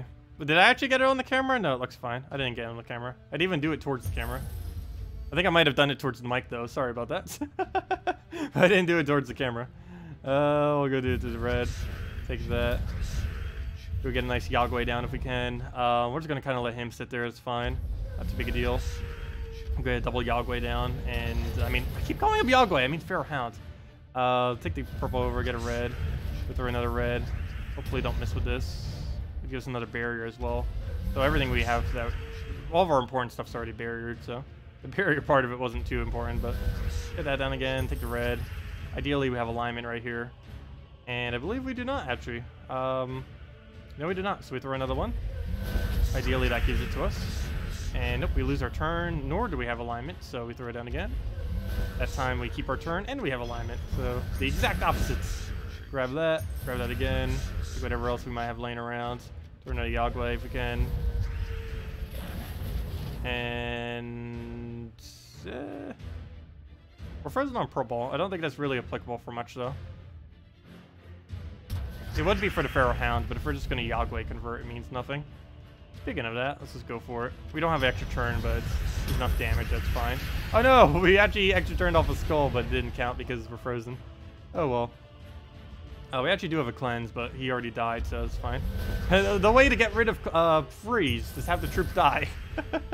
That actually is a strategy some battles, especially if you don't have cleanse. Particularly if you're not in Guild Wars. Sometimes the easiest way just to get freeze off is just to let your troop die that's frozen. If it's in first slot or something. Especially on like a skull spam team if it's the only thing you have that's frozen. Just let it die out and then you not frozen anymore. It speeds it up by a little bit. Not necessarily the best strategy to do, but if you had no other option, it's sometimes applicable to actually do it. Tacet Sir Snahelm. Sir Snahelm seems like such an underused troop. I don't care for it much, but it actually is pretty decent. I think my biggest issue with it is it's too slow of a troop compared to other goblins. But it's definitely not bad. It has a lot of potential into the future, too. It disables all their attack and magic, which are two stats that, well, both the offensive stats, basically. And it can spam that quite heavily. Okay, we'll go and take the red there. Grab a little bit of green. We now have Yog Guai. Well, there goes our team. Well, then. We had a team for a couple seconds, and then it died. We're down to our main two core troops, but luckily that's pretty much enough to win out every single battle with, for the most part. As long as we can get our barrier onto the other one now. We need this Feral Hound to go hit barrier on it, ideally. Please hit on yourself. Stop being so non-selfish. And barrier yourself already. That's like the 4th time in a row now you've not barriered yourself. It's not too big a deal, but there is a possibility we could lose due to it not barriering itself. Okay, good. We got a pretty early cleanse on that. I don't have alignment, though, so nothing worth actually going for here. I guess we'll just take the brown to get the full mana. They'll poke us once. Please barrier yourself already. Seriously, what are you doing? We're going to win without it, but still, would have preferred it would have. And there we go. All we have to do is take a red. Apparently, we don't need barrier for him, but would have been useful. See, 2 more battles will do it. Actually, 1 more battle might do it. We'll go double check it, and then we'll hand out a code, and then we get a orb. We just have the last little bit to do. The final stretch for the 2 major orbs. But we'll go and move that down. Take the... Why is all this mana useless? I guess we take green. Oh no, actually brown would be a little bit better. Green's being blocked by the Evage. Or the app, whatever his name is. The Gave, I mean. I keep switching his 2 letters. We'll go throw this down, hopefully land it. That's a complete miss, wow. Alright, we'll give him some yellow here. He's not using Valraven, so it's fine to give him yellow. The only reason we keep spamming yellow some of the battles is because of Valraven specifically. When there's no Valraven, it doesn't matter. Okay, we'll go take that skull, give it a yellow, get some purple there too. We don't gain any benefit from extra turning, do we? We gain benefit from taking red, but that's it. Extra turns in particular don't actually matter. And now we have the triple in here. Just be able to win off of that. If he freezes us, we cleanse, and other than that, we just loop with the rest of it. Really, he just ruins my alignment at the end of that cascade. But we'll go throw Yog Guai, I guess. Hopefully get something lucky here. See if we can go get that down. Go for it. Go and follow up with... let's throw that down, I guess. Get that in there. See if we can get another one in there. Ideally. He'll go do a bunch of other stuff. He'll freeze us. We'll cleanse it off immediately. Throw another hit at it.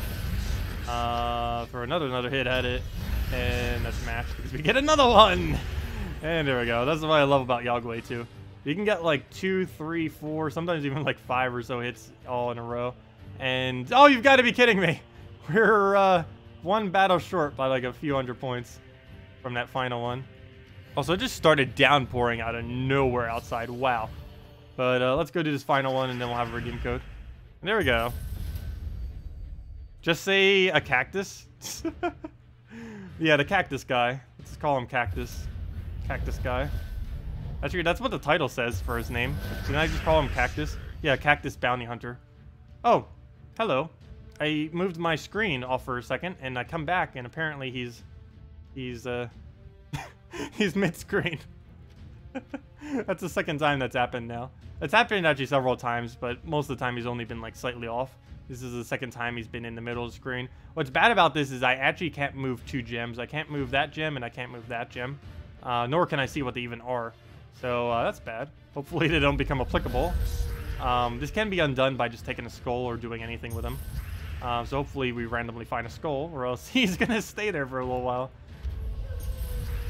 It looks like we don't even have him as a troop. We'll throw another Yog Guai in there. And I keep thinking we're already missing him. Let's see, we go and I guess move that over. I can't see what this is, so I don't know if we can take any moves over there. Apparently that one's a skull. Go throw that down. That'd be an interesting mechanic if that actually was a thing. Like, not being able to see part of the board. Like, you can even see him working, perfectly functioning. Like, you just saw his barrier go away. Like, he's there, it's just he's in the wrong location. Obviously. Let's see, we'll go and, I don't know what's there, though. Okay, I guess we'll try for a red drop or something. If we lose because you're sitting there, that'd be such a fail. What do we do here? Oh, we can take green, apparently. I guess I'll take that. Let's go cleanse that. Actually, I don't need it yet. I'll hold on to cleanse. Apparently, we can take a skull. At least that will help us see the board now. That'll move it back to normal. There we go. We can actually see what the board is. So let's go cleanse real quick. And just move that over. And that'll give us Yog Guai. I mean, that will give us Feral Hound. Then we throw that down into Yog Guai. Or not. 0 mana whatsoever. That's not good. Don't even have follow-up to go get the mana I need. And I want to try keeping purples on the board because we need them compared to him. So we'll get our cleanse back up just so we can re-cleanse immediately if we need it. That one being frozen doesn't matter too much. We'll kind of leave him as is for now. Just need to try getting the last bit of our mana on one of these two would be the main thing we need to do. So we now have Yog Guai. I would throw a Feral Hound if we had it. I guess we could throw a blank Yog Guai and go into it. Let's see. Let's go cleanse him just in case he feels like doing something. So we'll do that. I guess we go for a Yog Guai now. We get very, very little value out of it, but it does give us Feral Hound cast, so we'll do it. We'll do that. Gets a bit of red out of it. He's going to probably refreeze us, but should be okay regardless. Go to get that down. We did indeed hit the extra turn, so that's good. We'll let him kind of have the skull there. See what else we kind of need to move around. Skull, fine. Green to red. Grab that. Try for skull, didn't get it. Go freeze us again. Cleanse it off immediately. Go get a nice Yog Guai down. Completely missed with it though. Go freeze us again. We are frozen on red, so no point in taking that. Let's go grab that then. Try getting our cleanse right back up. That will now allow us to do that. Move that over.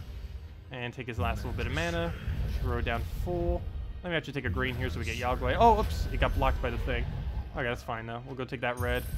Throw down a Yog Guai for alignment. I mean a Hound for alignment. Then we throw down the Yog Guai.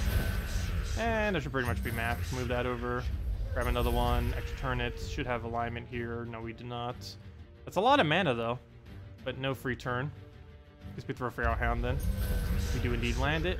Though we don't have anywhere to use it. Now we do. Throw that down again. And now we just have to throw it 2 more times. So throw that down, get everything we need. Go get into Yog Guai somewhere if we can. Doesn't look like we have it yet, so we'll throw a Feral Hound. And that'll be that. And redeem code time. Oh wait, not over yet. And now redeem code time. Nope, not yet. Now redeem code time. There we go. And let's see what we get from the 1 major orb. Don't you dare be green. Anything but green. I would even take orange over green. Literally anything but green. That is anything but green, and this was actually the thing I was talking about too. That was 75 gem keys right there. This is one of the things that actually makes it really worth it. That is, assuming you had all of them to Mythic 4 copies, that is 675 keys. And if you didn't have them fully Mythic yet, that'd be basically half as many. Or not that many keys, sorry. 675 gems is how many it is. It's 75 gem keys, but it comes out to 675 gems, basically. So, yeah, costs us like 1,000 gems for this game mode. And that's like 2/3 of it right there, just in that one drop. So that's actually a really nice one to have. Haven't been using them as of ever, but we do have a stockpile of them that we will be using eventually. But yeah, that's pretty cool. And now we just have the final orb to go and get. Don't know if I'll actually get it this stream, but we'll definitely aim for it and try getting some more of it down. We actually only have 12 battles left. Wait, there is a possibility we might not even make it. Oh no! Me doing that one battle over there due to how many Val Ravens we haven't been getting. Let me calculate that out. Oh no! If we don't get enough Val Ravens, I might not be able to reach it. But if we don't, then I guess we'll go buy the other thing to go reach it, because it probably would be worth it. But that's a fail. Have we been getting that bad of Val Raven luck? We might have been. Apparently. I always could have sworn that was enough to get it regardless, but we'll see. Anyways, let me hand out a redeem code as I mentioned. So let's go do that right now. Let's see, go to the gem thingy. What do we have as far as codes? Let's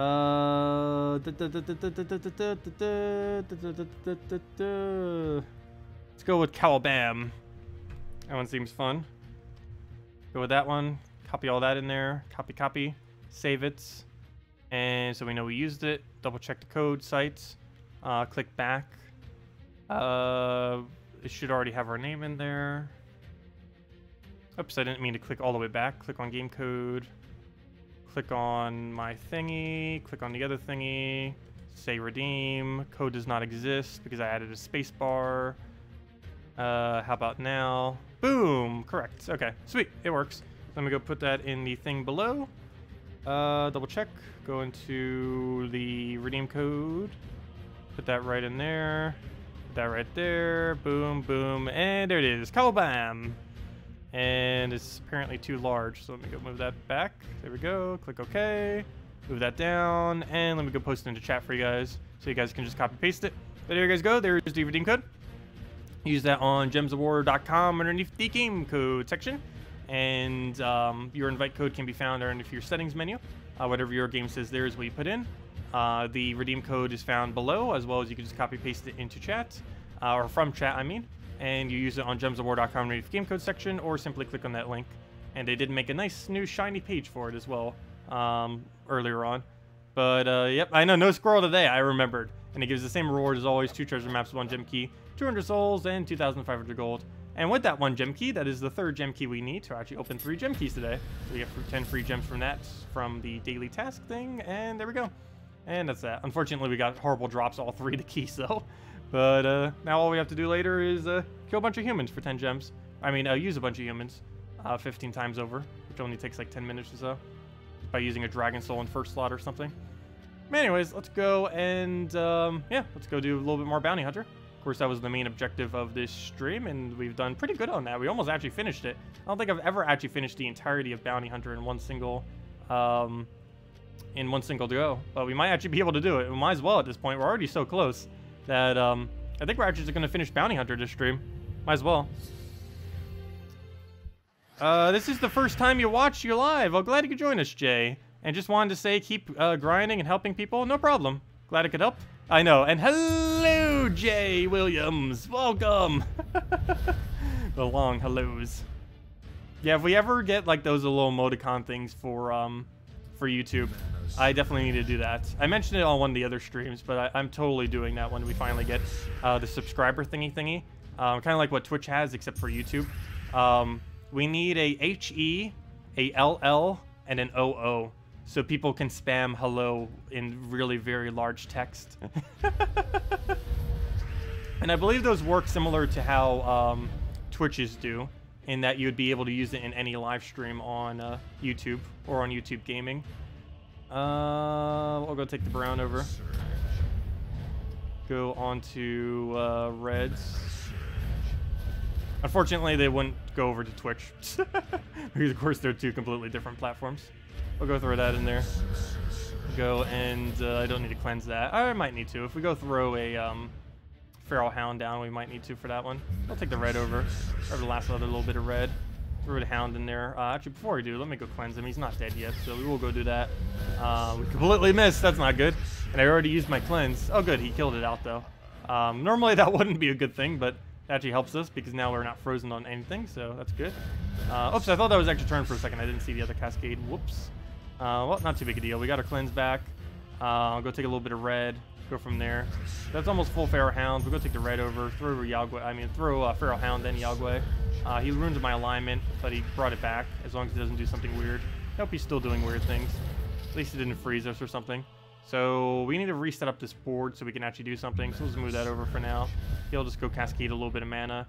I don't think we have much of a follow-up that we can do that's actually going to be worth moving. So we'll just go take a yellow for now. He'll scope poke us and hit us on a barrier. And that's about it. I guess we'll go... We'll take some blues, why not? Shuffle around. Hopefully that gives us Yog Guai, and actually does. So that'll give us Feral Hound as well. There's one other nice thing we could use with it. They both basically just feed each other, including Yog Guai into Feral Hound. So even if Feral Hound has no mana, we can just instantly get it with a nice Yog Guai like that. So we'll take a green to a red, so we have all of our mana that we need. He freezes us, but we just instantly get rid of it. And yeah, I guess we'll just get another Hound down. Get a nice Yog Guai into it. And go from there. So do it again. Have you ever done a stream about how to set up teams? Well, what specifically? I've gone over many aspects of it before. Whether there's like any specific thing like banner, team choice, structure. Like when you're looking through your list of different types of teams. Like you mean like what you currently have? Well, normally if you're earlier on in the game when you don't have as many choices, or just any point where you don't have like every troop in the game like we do, what you basically want to structure your team in is a first slot troop that is either really tanky against skulls or is very good at doing skull damage, followed by a damage source, a mana generator, and a damage source. That's not always how you build, but that is one of the most common kind of structures where it tends to work for almost every single battle. No, it's really dependent on what you really want to build around. More often than not, it should be based on find a troop that you really want to use and then build everything around it. And normally that one troop that you really want to use should be a damage source. You shouldn't try building around a support troop normally. It should be around like something really, really huge. Like for example, this entire team is built around a Yog Guai. But let's say something like Gorgulfa. You wouldn't build a team around Gorgulfa. You would build a Gorgulfa into some other team. It's not really a troop that you can like structure your entire team around. It has to specifically be a really high damage output for it to be structured specifically around a troop. Okay, we'll go and I'll go take purple there. He's gonna get Valraven. I think initially in this battle I can't really stop him. I'm just gonna go for a little bit of mana just so it's not blocking as much. See what else we could take. Throw a blue there. See what else. Movement. What do we do? Try for a purple there. Didn't get it. Go and see if we can get like a red into anything. Take a red over. He's already dead, but that's actually beneficial. He just died. Well, that's helpful. Okay, we'll go and I want some cascaded mana somewheres. Nowheres is good. I need to get Feral Hound to full, but there's nowheres to where you can do it properly. So we'll take a red there. He'll go and, you know what, I guess we just go for another red then. We'll do that. Get a Feral Hound down. Oh, he already got Valraven? Oh no! We just lost Perfect Streak. Calling it now. He will invade. I hope not, though. Unless we can kill him right now. You got this. Go. Extra turn. Go. Do it again. Come on, Skull. I need you to fall. We don't have a Skull Storm yet, so it's a slightly less chance, but it's still possible. Go. Didn't get it. No! Perfect Streak. We've lost you. Nope, we're never going to get a perfect Bounty Hunter. Even on the easy battle, we can't even get it. It was only a matter of time for that to happen. I almost made Perfect Streak. Oh well. Well, we still haven't lost yet, at least. Until I jinxed that as well. But, Yeah, we lost the one Valraven, which basically counts as 2 losses, so technically we have lost now. If nothing else, we lost 2 times over because of how Valraven works. Unfortunate. There's no really proper way of disabling it. It has immune to silence, and there's currently no bounty troop that properly disables it so that it doesn't do anything. We need a bounty troop that has mana drain on it so badly. It'd be the best counter for the Valraven. Yeah, it was only a matter of time before that happened, unfortunately. But hopefully we'll get enough more Valravens that will have enough to actually win it out. Those 2 battles might have actually been the ones we needed to get our points to where we needed them. I do want to make sure we get every reward, so I will buy that final tier 7 thingy if we don't end up getting it with what we currently have. Because I think that will be worth it for a major orb. We'll go through this down. Not to mention we'll make it slightly higher on leaderboard, which isn't as big of a factor, but take that down, throw the greens. Well, it came close. We went like 2.5 hours of Bounty Hunter without losing a single battle. Or a single Valraven for that matter. Because technically we actually still haven't lost a single battle. Against this, we shouldn't actually ever really die to it. Main factor is actually killing the Valravens, of course. Which we weren't on the previous battle, but all the other ones went down. Oh, I'll go get this down, hopefully get alignment, or at least mana back, that works too. Oops, I should have, what am I doing? I should have threw cleanse first. Get that out, go take a red. Go throw the hound down. And so much cascade. Go for that again. Nice little poke. Go for a little bit of mana here and there. Go for probably red. We'll see what else we'd really need. Move that over. Oops. Well, we'll give all that to him. Hey, finally, is that the first time I even got to use an owl bear? Pretty sure it is. I don't even recall him ever getting one. Oh, do that, throw Fair Hounds to get our alignment, throw it down. Oops, that wasn't actually aligned, but it was enough damage. So apparently we could have already done that without even needing to do the other thing. But there we go.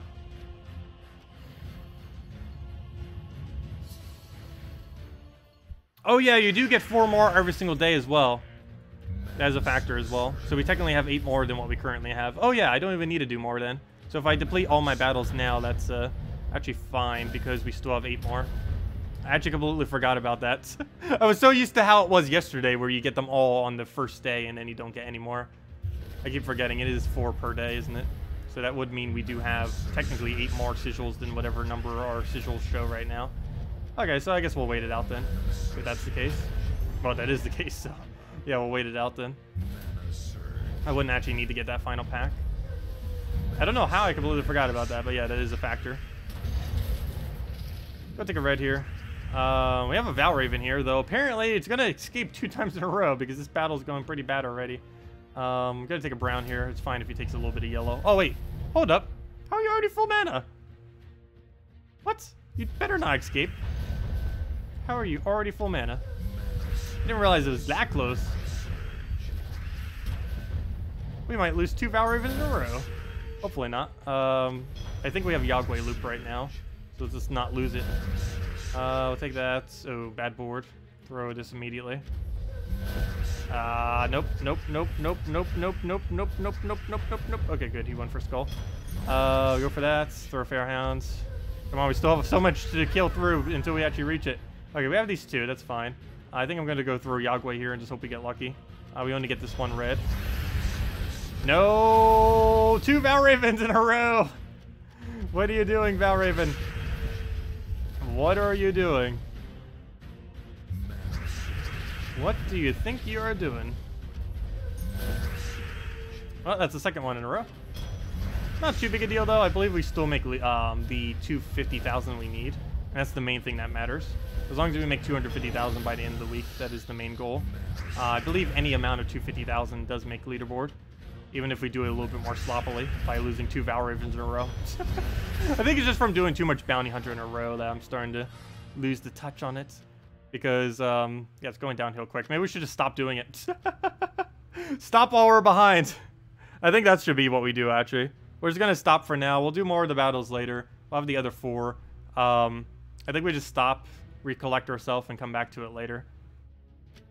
But yeah, we'll give it a little bit of break. We'll take it a lunch break in a little bit. But anyways, let me go and I guess we'll just do some PvP in the meantime and just mess around with that. But yeah, I think we should stop because we're going downhill very quick. Okay, so we'll spend the rest of the time in PvP for the next like 20 minutes or so. So if you guys still have anything else you want me to go over, let me know. Since we're now in PvP and not doing Bounty Hunter specifically. Then I'll be taking a quick lunch break for about an hour or two, and then I'll probably be back with, or definitely will be back with Darkest Dungeon. And some people have been asking about that. It's been like 8 days since we played it, and I do, of course, still want to complete it out to its completion. So, yeah, I'll be back with Darkest Dungeon in like 2 hours from now. We'll still be going for a little bit more. But yeah, stop while we're behind. Okay, we'll go for the double hit there. Go for that. Hit the other skull. And oops, that it.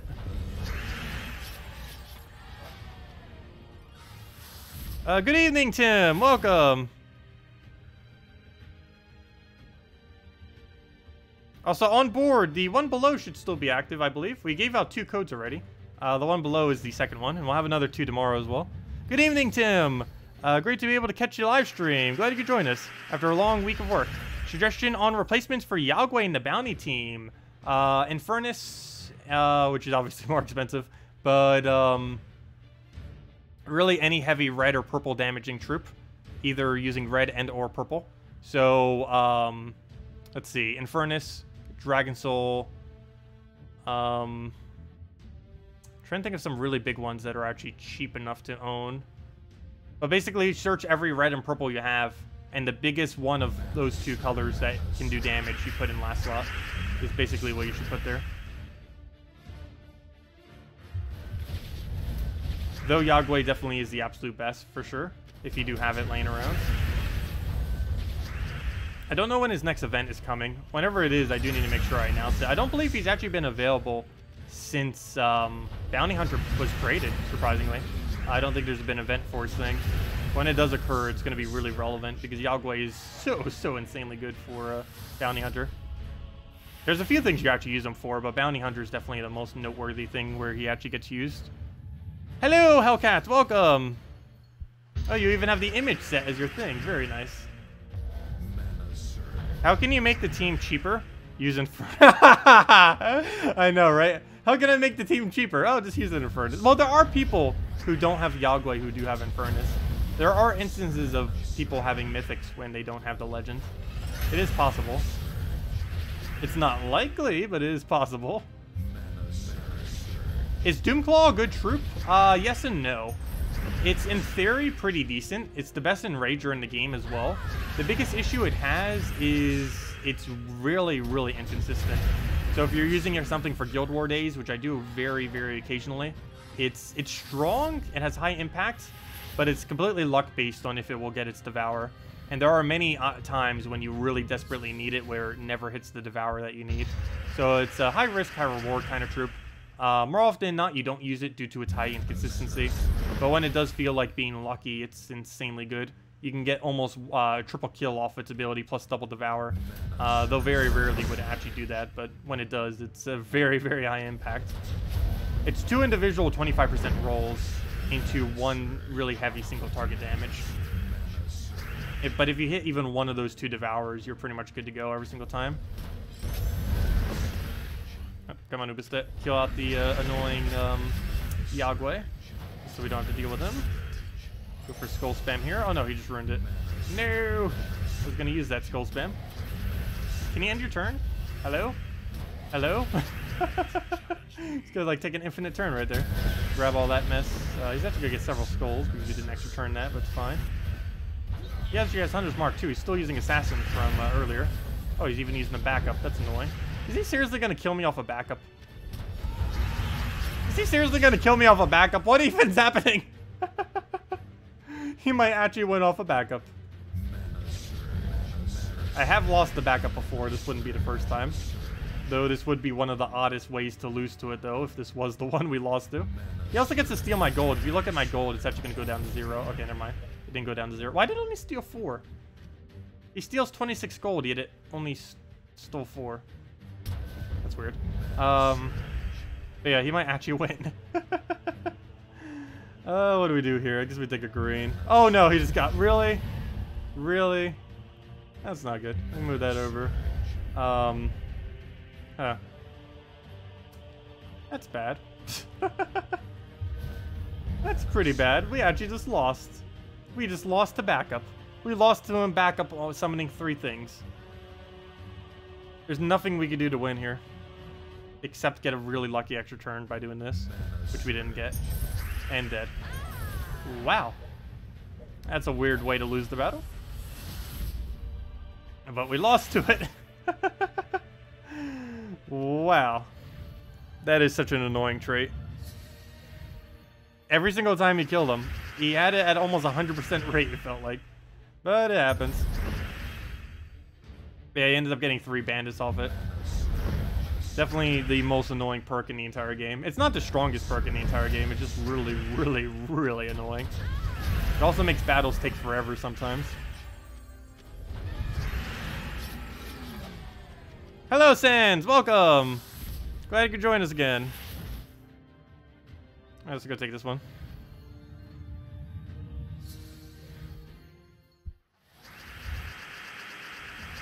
Oh, no problem, Chris. Glad I could help. And if anyone else still has any other questions, just let me know. Otherwise, we'll probably be wrapping up in the next 15 minutes or so for just now. And then we'll be taking a quick lunch/dinner break. Then we'll be back with Darkest Dungeon for a little while. And then we'll be back with Gems of War later tonight at 8 p.m. Eastern Standard Time, which is 7 hours from now. And that's pretty much the game plan for today. And then we'll be back tomorrow morning, same time, 10 a.m. to 1 a.m. Eastern Standard Time. I mean, 10 a.m. to 1 p.m. Eastern Standard Time. And we'll have 2 redeem codes then as well. And we'll be finishing out Bounty Hunter tomorrow, as well as probably getting this thing to level 70. We're at, what, like level 59 right now. Probably 60 by the end of the stream, or somewhere pretty close to it. And then we'll just have the 10 levels to do tomorrow. Plus some of it we'll probably get later tonight. And we have Guild Wars tonight as well, which is Purple Day. Forgot what color it was for a second, but I always wear the correct shirt. Or at least I try to always wear the correct shirt. Sometimes I forget. But I try to wear the shirt corresponding to the color. I wear orange on Yellow Day just because I do own a yellow shirt. But because of the green screen, it gets green screened. And I don't own a... I couldn't find a yellow shirt that is toned down enough that it wouldn't get green screened. So I just use orange. What banner do I use for the bounty team? +2 red. There are better possibilities that will probably be available in the future. But at the current moment in time, a +2 red banner is the best possible option for your banner choice. It's basically just because you need to get your Pharaoh Hound and Yog Guai up as much as possible.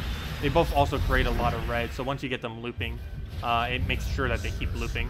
Or at least try to keep them looping. Okay, throw his Black Manacle down. Let's go get an Furnace in there. Go from there. Gonna still poke in here just to kill that out so he doesn't get another heal. And... is that about it? Nope. He'll go for several more little pokes. Take the red. Didn't get it. Take the skull. And dead off in Furnace. 20% listed on the card. 5% chance for a player. 95% for the AI. It does feel like that sometimes. Not always, though. Sometimes you can get lucky as well. The only real big issue with percent chances is it feels like whenever you need it, it never happens. Just because you're expecting it to kind of happen, but it doesn't. But yeah, it's still the same rate always. It's just you should never really depend on percent chances for battles. More often than not, you want to use as consistent stuff as possible.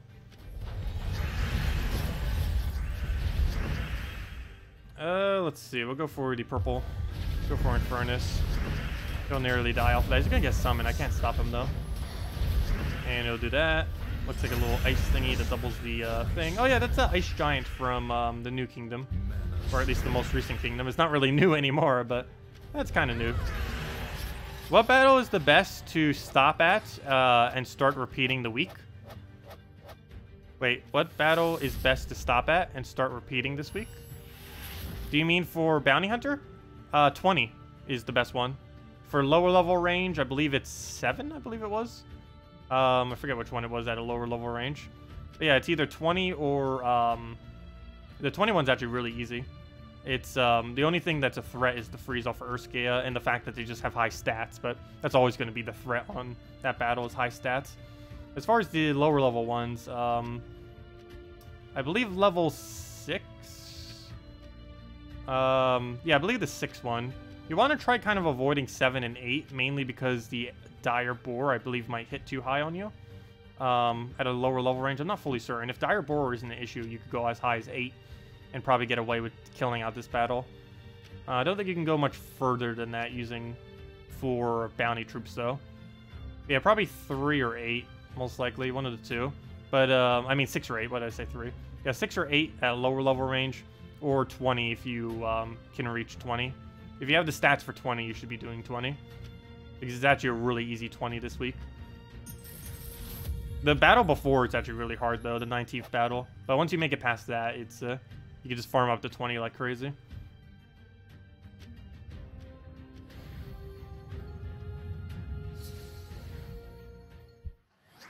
Is it worth getting gems for extra sigils? Well, you're definitely not going to make 20 if you don't have the extra sigil thingies. But, I don't know, it really depends if you feel like it's worth it for all the rewards that you get. I personally do, but you would need to make sure you have Yog Guai, and you would need to make sure you have the stats to do so. If you have a reserve of 5,000 plus gems, I would say it's worth going for. Otherwise, don't do it. You'd be better off just saving them for gem keys for later on. I mean, you can still get pretty far with the free battles as well, as far as what the free loot you get, and then you can kind of judge from there if you want to spend a little bit more based on the following rewards for whatever's coming up next. So we'll go for that, get the kill there. He's going to Ubestead us. I believe that's actually a double kill. No, never mind. He doesn't have the damage yet. And the AI is dumb, so it'll just cast it immediately without trying to damage any of them. And there we go. Yeah, as long as you keep your HP high, or if you keep your troops barriers, both the two that he's going to hit. Yog Guai is a pretty non-threat. I mean, Ubestead is a pretty non-threat. Because you just waste his turn doing nothing. Just like popping your barriers or just hitting on your really high durability. Of course, the problem is when they're in kill range, is when the issue arises. Okay, we'll go for that.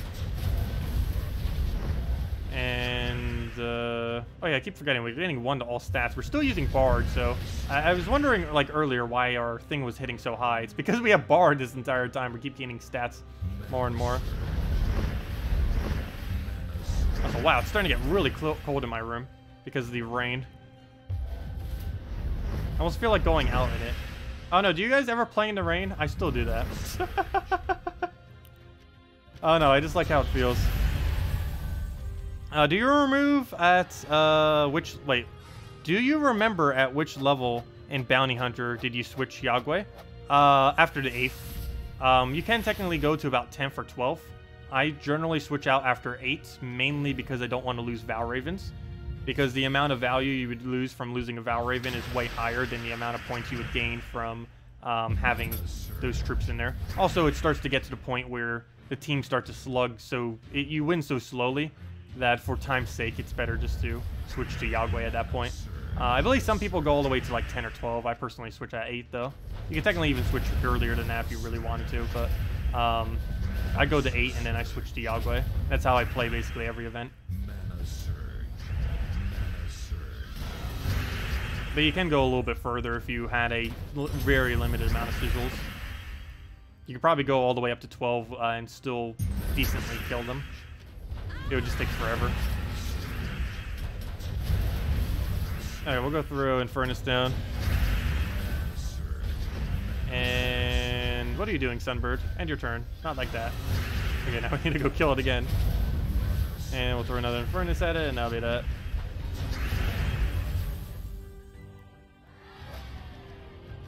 Hey, another ingot. Oh yeah, how are our ingots doing these days? Haven't even really been keeping tabs on them.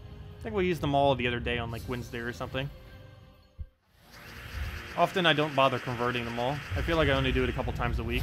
But it's cool to go do and then kind of see all the rewards that you got from doing it. We're still like ages upon ages upon ages upon ages upon ages away from maxing all of them though. Like, I'm pretty sure this game could go on for another year and we're not even going to be maxed on all weapons. Even with the new game mode, it might not be enough. Because they are adding a new game mode next patch that does have ingots as a drop. We don't know how heavy it has it in, but we'll find out. Okay, let's go check 2 things. How close are we on next hero level? We're pretty much there. We're almost there. But, Mainly just need to get 70. Not in too big of a rush to go do it, though. And the other thing I need to go do is, of course, the event thingy, and the other thing I was just thinking about, which was the Soul Forge. Let me go do that and see if we have anything to go upgrade. So let me go get 12 more of these, and then get like 2 more of the ultra rare ones. Actually 4 more of the ultra rare ones, which is the main one we need at the moment. Grab all that, and let's see if we have enough to actually go upgrade something. So let's go under our weapons, go under, let's just look at this one. Do we have enough? No, we do not. We are 5 short. And we're almost at halfway there, if I'm not mistaken. If I'm not mistaken, we are 1 weapon short, not counting that one. Assuming we max that one out, we will then be 1 weapon short of halfway there to upgrading all ultra rare weapons. And then we have to work on the really hard ones, which are the epic plus ones. Where am I doing? I'm looking for rarity. So we'll do that. I'm sure there's an easier way to search for this, but we'll go do this. Move it all the way down, and yeah, we should be 1 short of half. 1, 2, let's see. 1, 2, 3, 4, 5, 6, 7, 8, 9, 10, 11, 12, 13, 14, 15, 16. There's 16. We have 6. We basically have 7. Yes. We are 1 weapon and 5 little thingies short of being halfway there. So we're almost there. So probably by the end of this weekend, we'll definitely be 1 weapon short of halfway. And then by the end of next week, we'll definitely, or even just probably by Monday, we'll be to the point where we're basically halfway done with all ultra rare weapons, which would be kind of cool.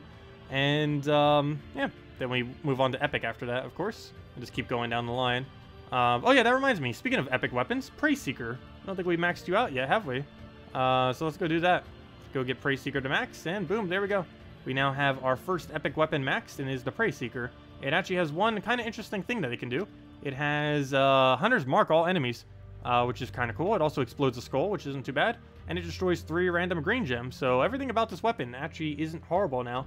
Unfortunately, it is one of those weird weapons that doesn't really exist. But yeah, it does true damage, does double if they're Hunter's Marked, and it Hunter's Marks everything because of its abilities. So that's kind of cool. I assume that triggers after the fact, not before. Actually, let's go test it real quick. Let's go do it just really quick in like one of these battles. Go to explore. Just go to any battle here, and let's just go using some really weird team. I just want to kind of test it real quick, see if it'll actually do its thing. So let me go and switch it into a Praise Seeker, and just because we're testing this, all I'm going to do is just put 3 fire bombs on our team, just to speed it up a little bit. And there we go. Boom, boom, boom. I just want to test this real quick. And sure, we'll go with that. We already start with half mana due to our hero class. We'll set it to a brown, just so we get it in literally 1 little surge. And there we go. Okay, let's just go test this real quick. Also, I need one of them to have high enough HP that they actually die. Currently, that's not high enough HP. I need something that has at least... come on, where's something that has high HP? Here, final battle here. You should have enough HP. Why does everything have such low HP? Okay, let's go and do, explore. Where's all the hard things to kill when I need them? Really? Okay, fine. I'll put on like a higher difficulty or something. We'll go do that. Here. Go to, where was I? Divinian Fields. Explore. Warlord 4. How about that? There we go. Now they'll have enough to not die to 1 shot. Let's go see what this does. I mainly just want to test it real quick. So we'll move this brown. Throw a firebomb to get it to full. So does this immediately deal double? I would assume no, but let's go and poke it at someone. If it does, it'll do 46. If not, it'll do 23. Okay, it only does 23. Yeah, it does do it after the fact. But now if we do it, it would do 46. If we had to have the chance. But yeah, look at that. Hunter's Mark on everything. Kind of cool. Not the absolute greatest of weapons, but there are some circumstances now where it might be okay. It's actually one of the better, if not best, true damage weapons on a hero now, which is kind of cool. I just wanted to go do that real quick just to see if it would do that. And yep, it does indeed do everything that it says, as is to be expected. But that's kind of cool. Let me go change my difficulty back to normal. And actually, I should probably go do a battle so it actually secures it back to normal. Let me just go do a quick explore with... yeah, if I don't, it'll keep switching back. So let's just do a quick explore. And that'll be that. And don't forget, you still get 400 free gold for using this guy in explore. Really quick, easy gold if you've been wanting to get some more. I personally don't really need to be doing that, simply because our gold stack is obviously so huge at the moment. I'd be better off just trying to get ingots in PvP. But if you did, you could just go for a quick battle like this, boom, kill, and there you go. You get a bunch of little, wait, what? Oh, you get a little bit extra gold. I was trying to figure out what the thing was. But yeah. Oh yeah, did we finish out the event this week either? Yes we did. Wow, did we finish it? We're 3 times over on finishing it. And probably like 4 times by the end of the week. There we go. Some weapons gain magic with upgrades, but utilize magic in no way whatsoever. What are your thoughts? I don't know why they did that. It's weird. It's strange. I noticed that too during the beta. But yeah, it's kind of odd. I don't know what exactly the reasoning is behind that. Just kind of seems weird that they would structure it that way. What's the easiest way to get mythic troops? The easiest way is to do dungeons literally every day. And you'll get diamonds from these every single day. Sundays in particular gives a lot of diamonds. And you slowly accumulate these over time. And after a few months, you would have enough diamonds to go and craft yourself a mythic for 4,000. You can do this in the Soul Forge. And there's different mythics every single week. Generally, the first thing you'd want to throw it on is something like an Infernus or an Ubistet and stuff like that. Maybe even a Fair Shra. Some of the really heavy, absolute best mythics in the game. Obviously, you'd want to throw it into. But that's the easiest way to really gain a mythic in the game. Other than that, it's pure luck. And just being in a good guild can help you out a lot. Ideally, you'd want to be in a guild that has a 300,000 gold requirement per week or higher. 500,000 would be more ideal. Over 1 million would be even better, though, of course, that starts getting into really high amounts of contribution. There are some guilds, I believe, that even have like 2 or 3 million requirement. My guild's at a 1 million gold requirement, though there are many people that do 2, 3, 4, 5 million. I think someone has even done like a 12 million this week in my guild or something. But generally, you want to be able to complete out every single task, as that gives you, not only does that give you diamonds every single week, I think it gives you a total of 150 per week off the 10th task or something. So not only are you getting those diamonds for free every single week, you're also getting more keys, and those keys will give you chances at mythics. While each one is pretty small chance, still eventually you would end up rolling off of it. Also, legendary tasks in general give you a chance of getting a mythic. I showed it earlier this week. We actually got an Elamagrim this week, my guild did. I believe we got it on Tuesday or something. But yeah, everyone in my guild got an Elamagrim because one of the legendary tasks triggered on a Elamagrim, so we all got the Elamagrim. But yeah, generally you don't get mythics until later in the game. Many people can go to like level 1000 without ever getting a single one. I managed to get it on 3 accounts before level 100 though, so it is definitely possible, but it does come down to luck more often than not. Luck and patience. Let's see. Is it necessary to upgrade all weapons? Yes and no. At this current moment, not too much. But in the future, yes, it's going to be very important. There are several different categories under Kingdom Stars where you're going to be needing those weapons to be upgraded.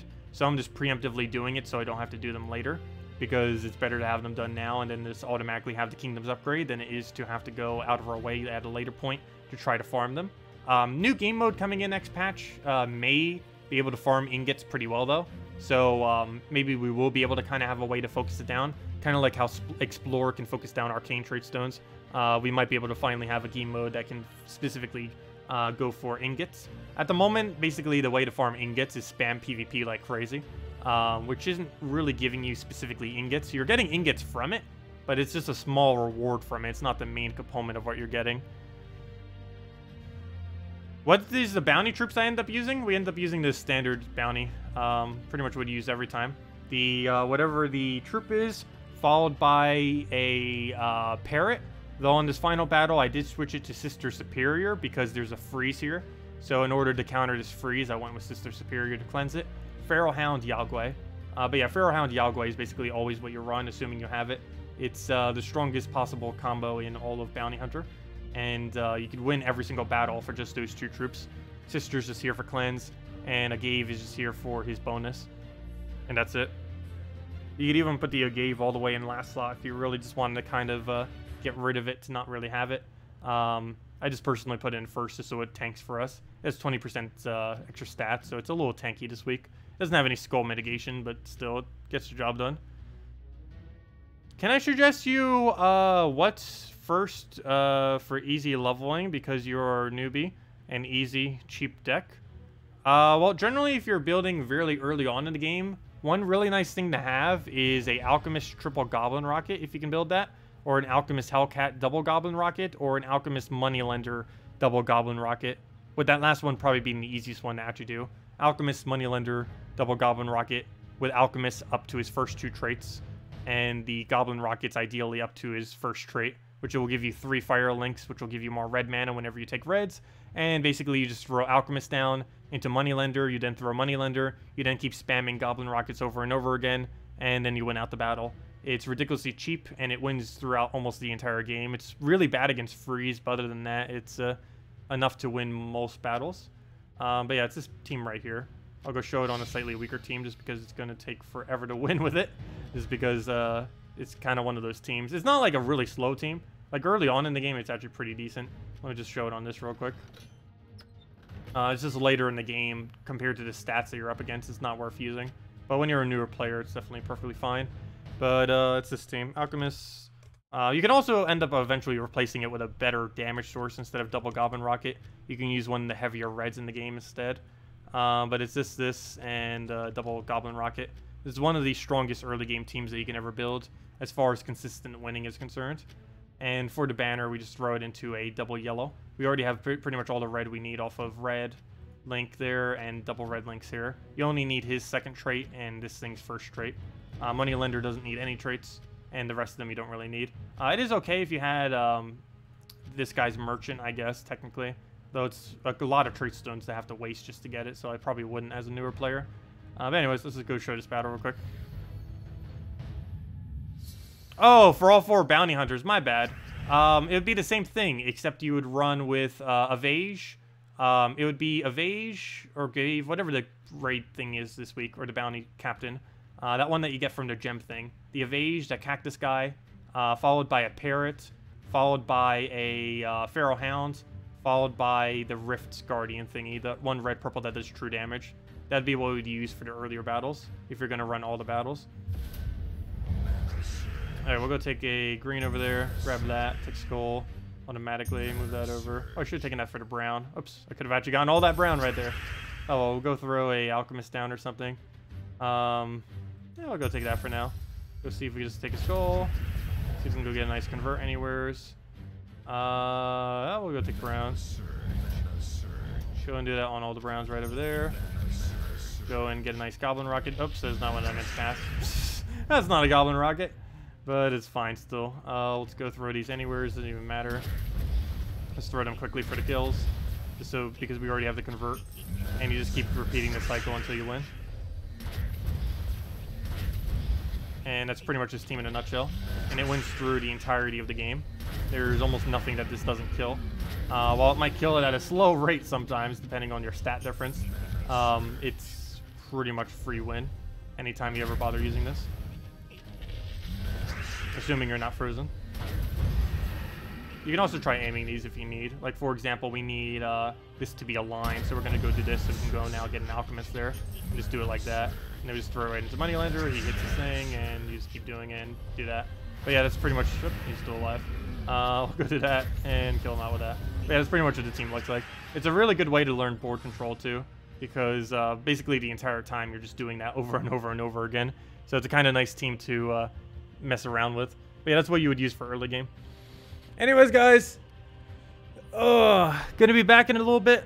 Probably in the next hour or two, we'll be back with a little bit of Darkest Dungeon. Then we'll be back later tonight in 7 hours from now for Gems of War. And we'll be doing the Guild War for today, which is Purple Day. And we'll be doing that, maybe a little bit more Bounty Hunter, and of course leveling up our Bard hero class and going from there. But anyways, guys, thank you all so much for watching. Best of luck with your Bounty Hunters. Again, just to recap one last time, the teams you would use is this team if you're running all the way through, either replacing either this exactly, or replacing a Sister Superior with a Parrot. And if you're doing the earlier battles, if you're a newer player, you'd probably stop at the 6th or the 8th battle, and you'd use the Gave, the Parrot, the Feral Hound, and a Rift Lynx, and that would be your team. And you just roll with that. And yeah, that's pretty much how you run Bounty Hunter. So best of luck if you're going for the rewards. We're pretty much already done with that, actually. We're just doing the final reward. We'll have that by the end of this weekend. Hopefully we'll still make top 100 so we get another free orb, and that'll be that. Anyways, guys, hope you all enjoy your weekend. Thanks for coming down. I'll see you all later. Again, we'll be back later tonight, 7 hours from now, 8 p.m. Eastern Standard Time. And we'll be back tomorrow, same time, 3 hours prior to now at 10 a.m. Eastern Standard Time. We'll be starting and go until about 1 p.m. Eastern Standard Time. And we'll have another 2 redeem codes tomorrow as well. We'll be finishing out Bounty Hunter if we haven't already. And probably getting our Bard, hopefully, to level 70, ideally. Because I want to have it to level 70 for the new class event. There's no need to get it to level 100. But I do advise getting it to 70 as it's actually pretty decent. But anyways, guys, enjoy your weekends. Thank you so much for coming down. Leave a like if you enjoyed the stream. And yeah, I'll see you all later. Goodbye, everyone.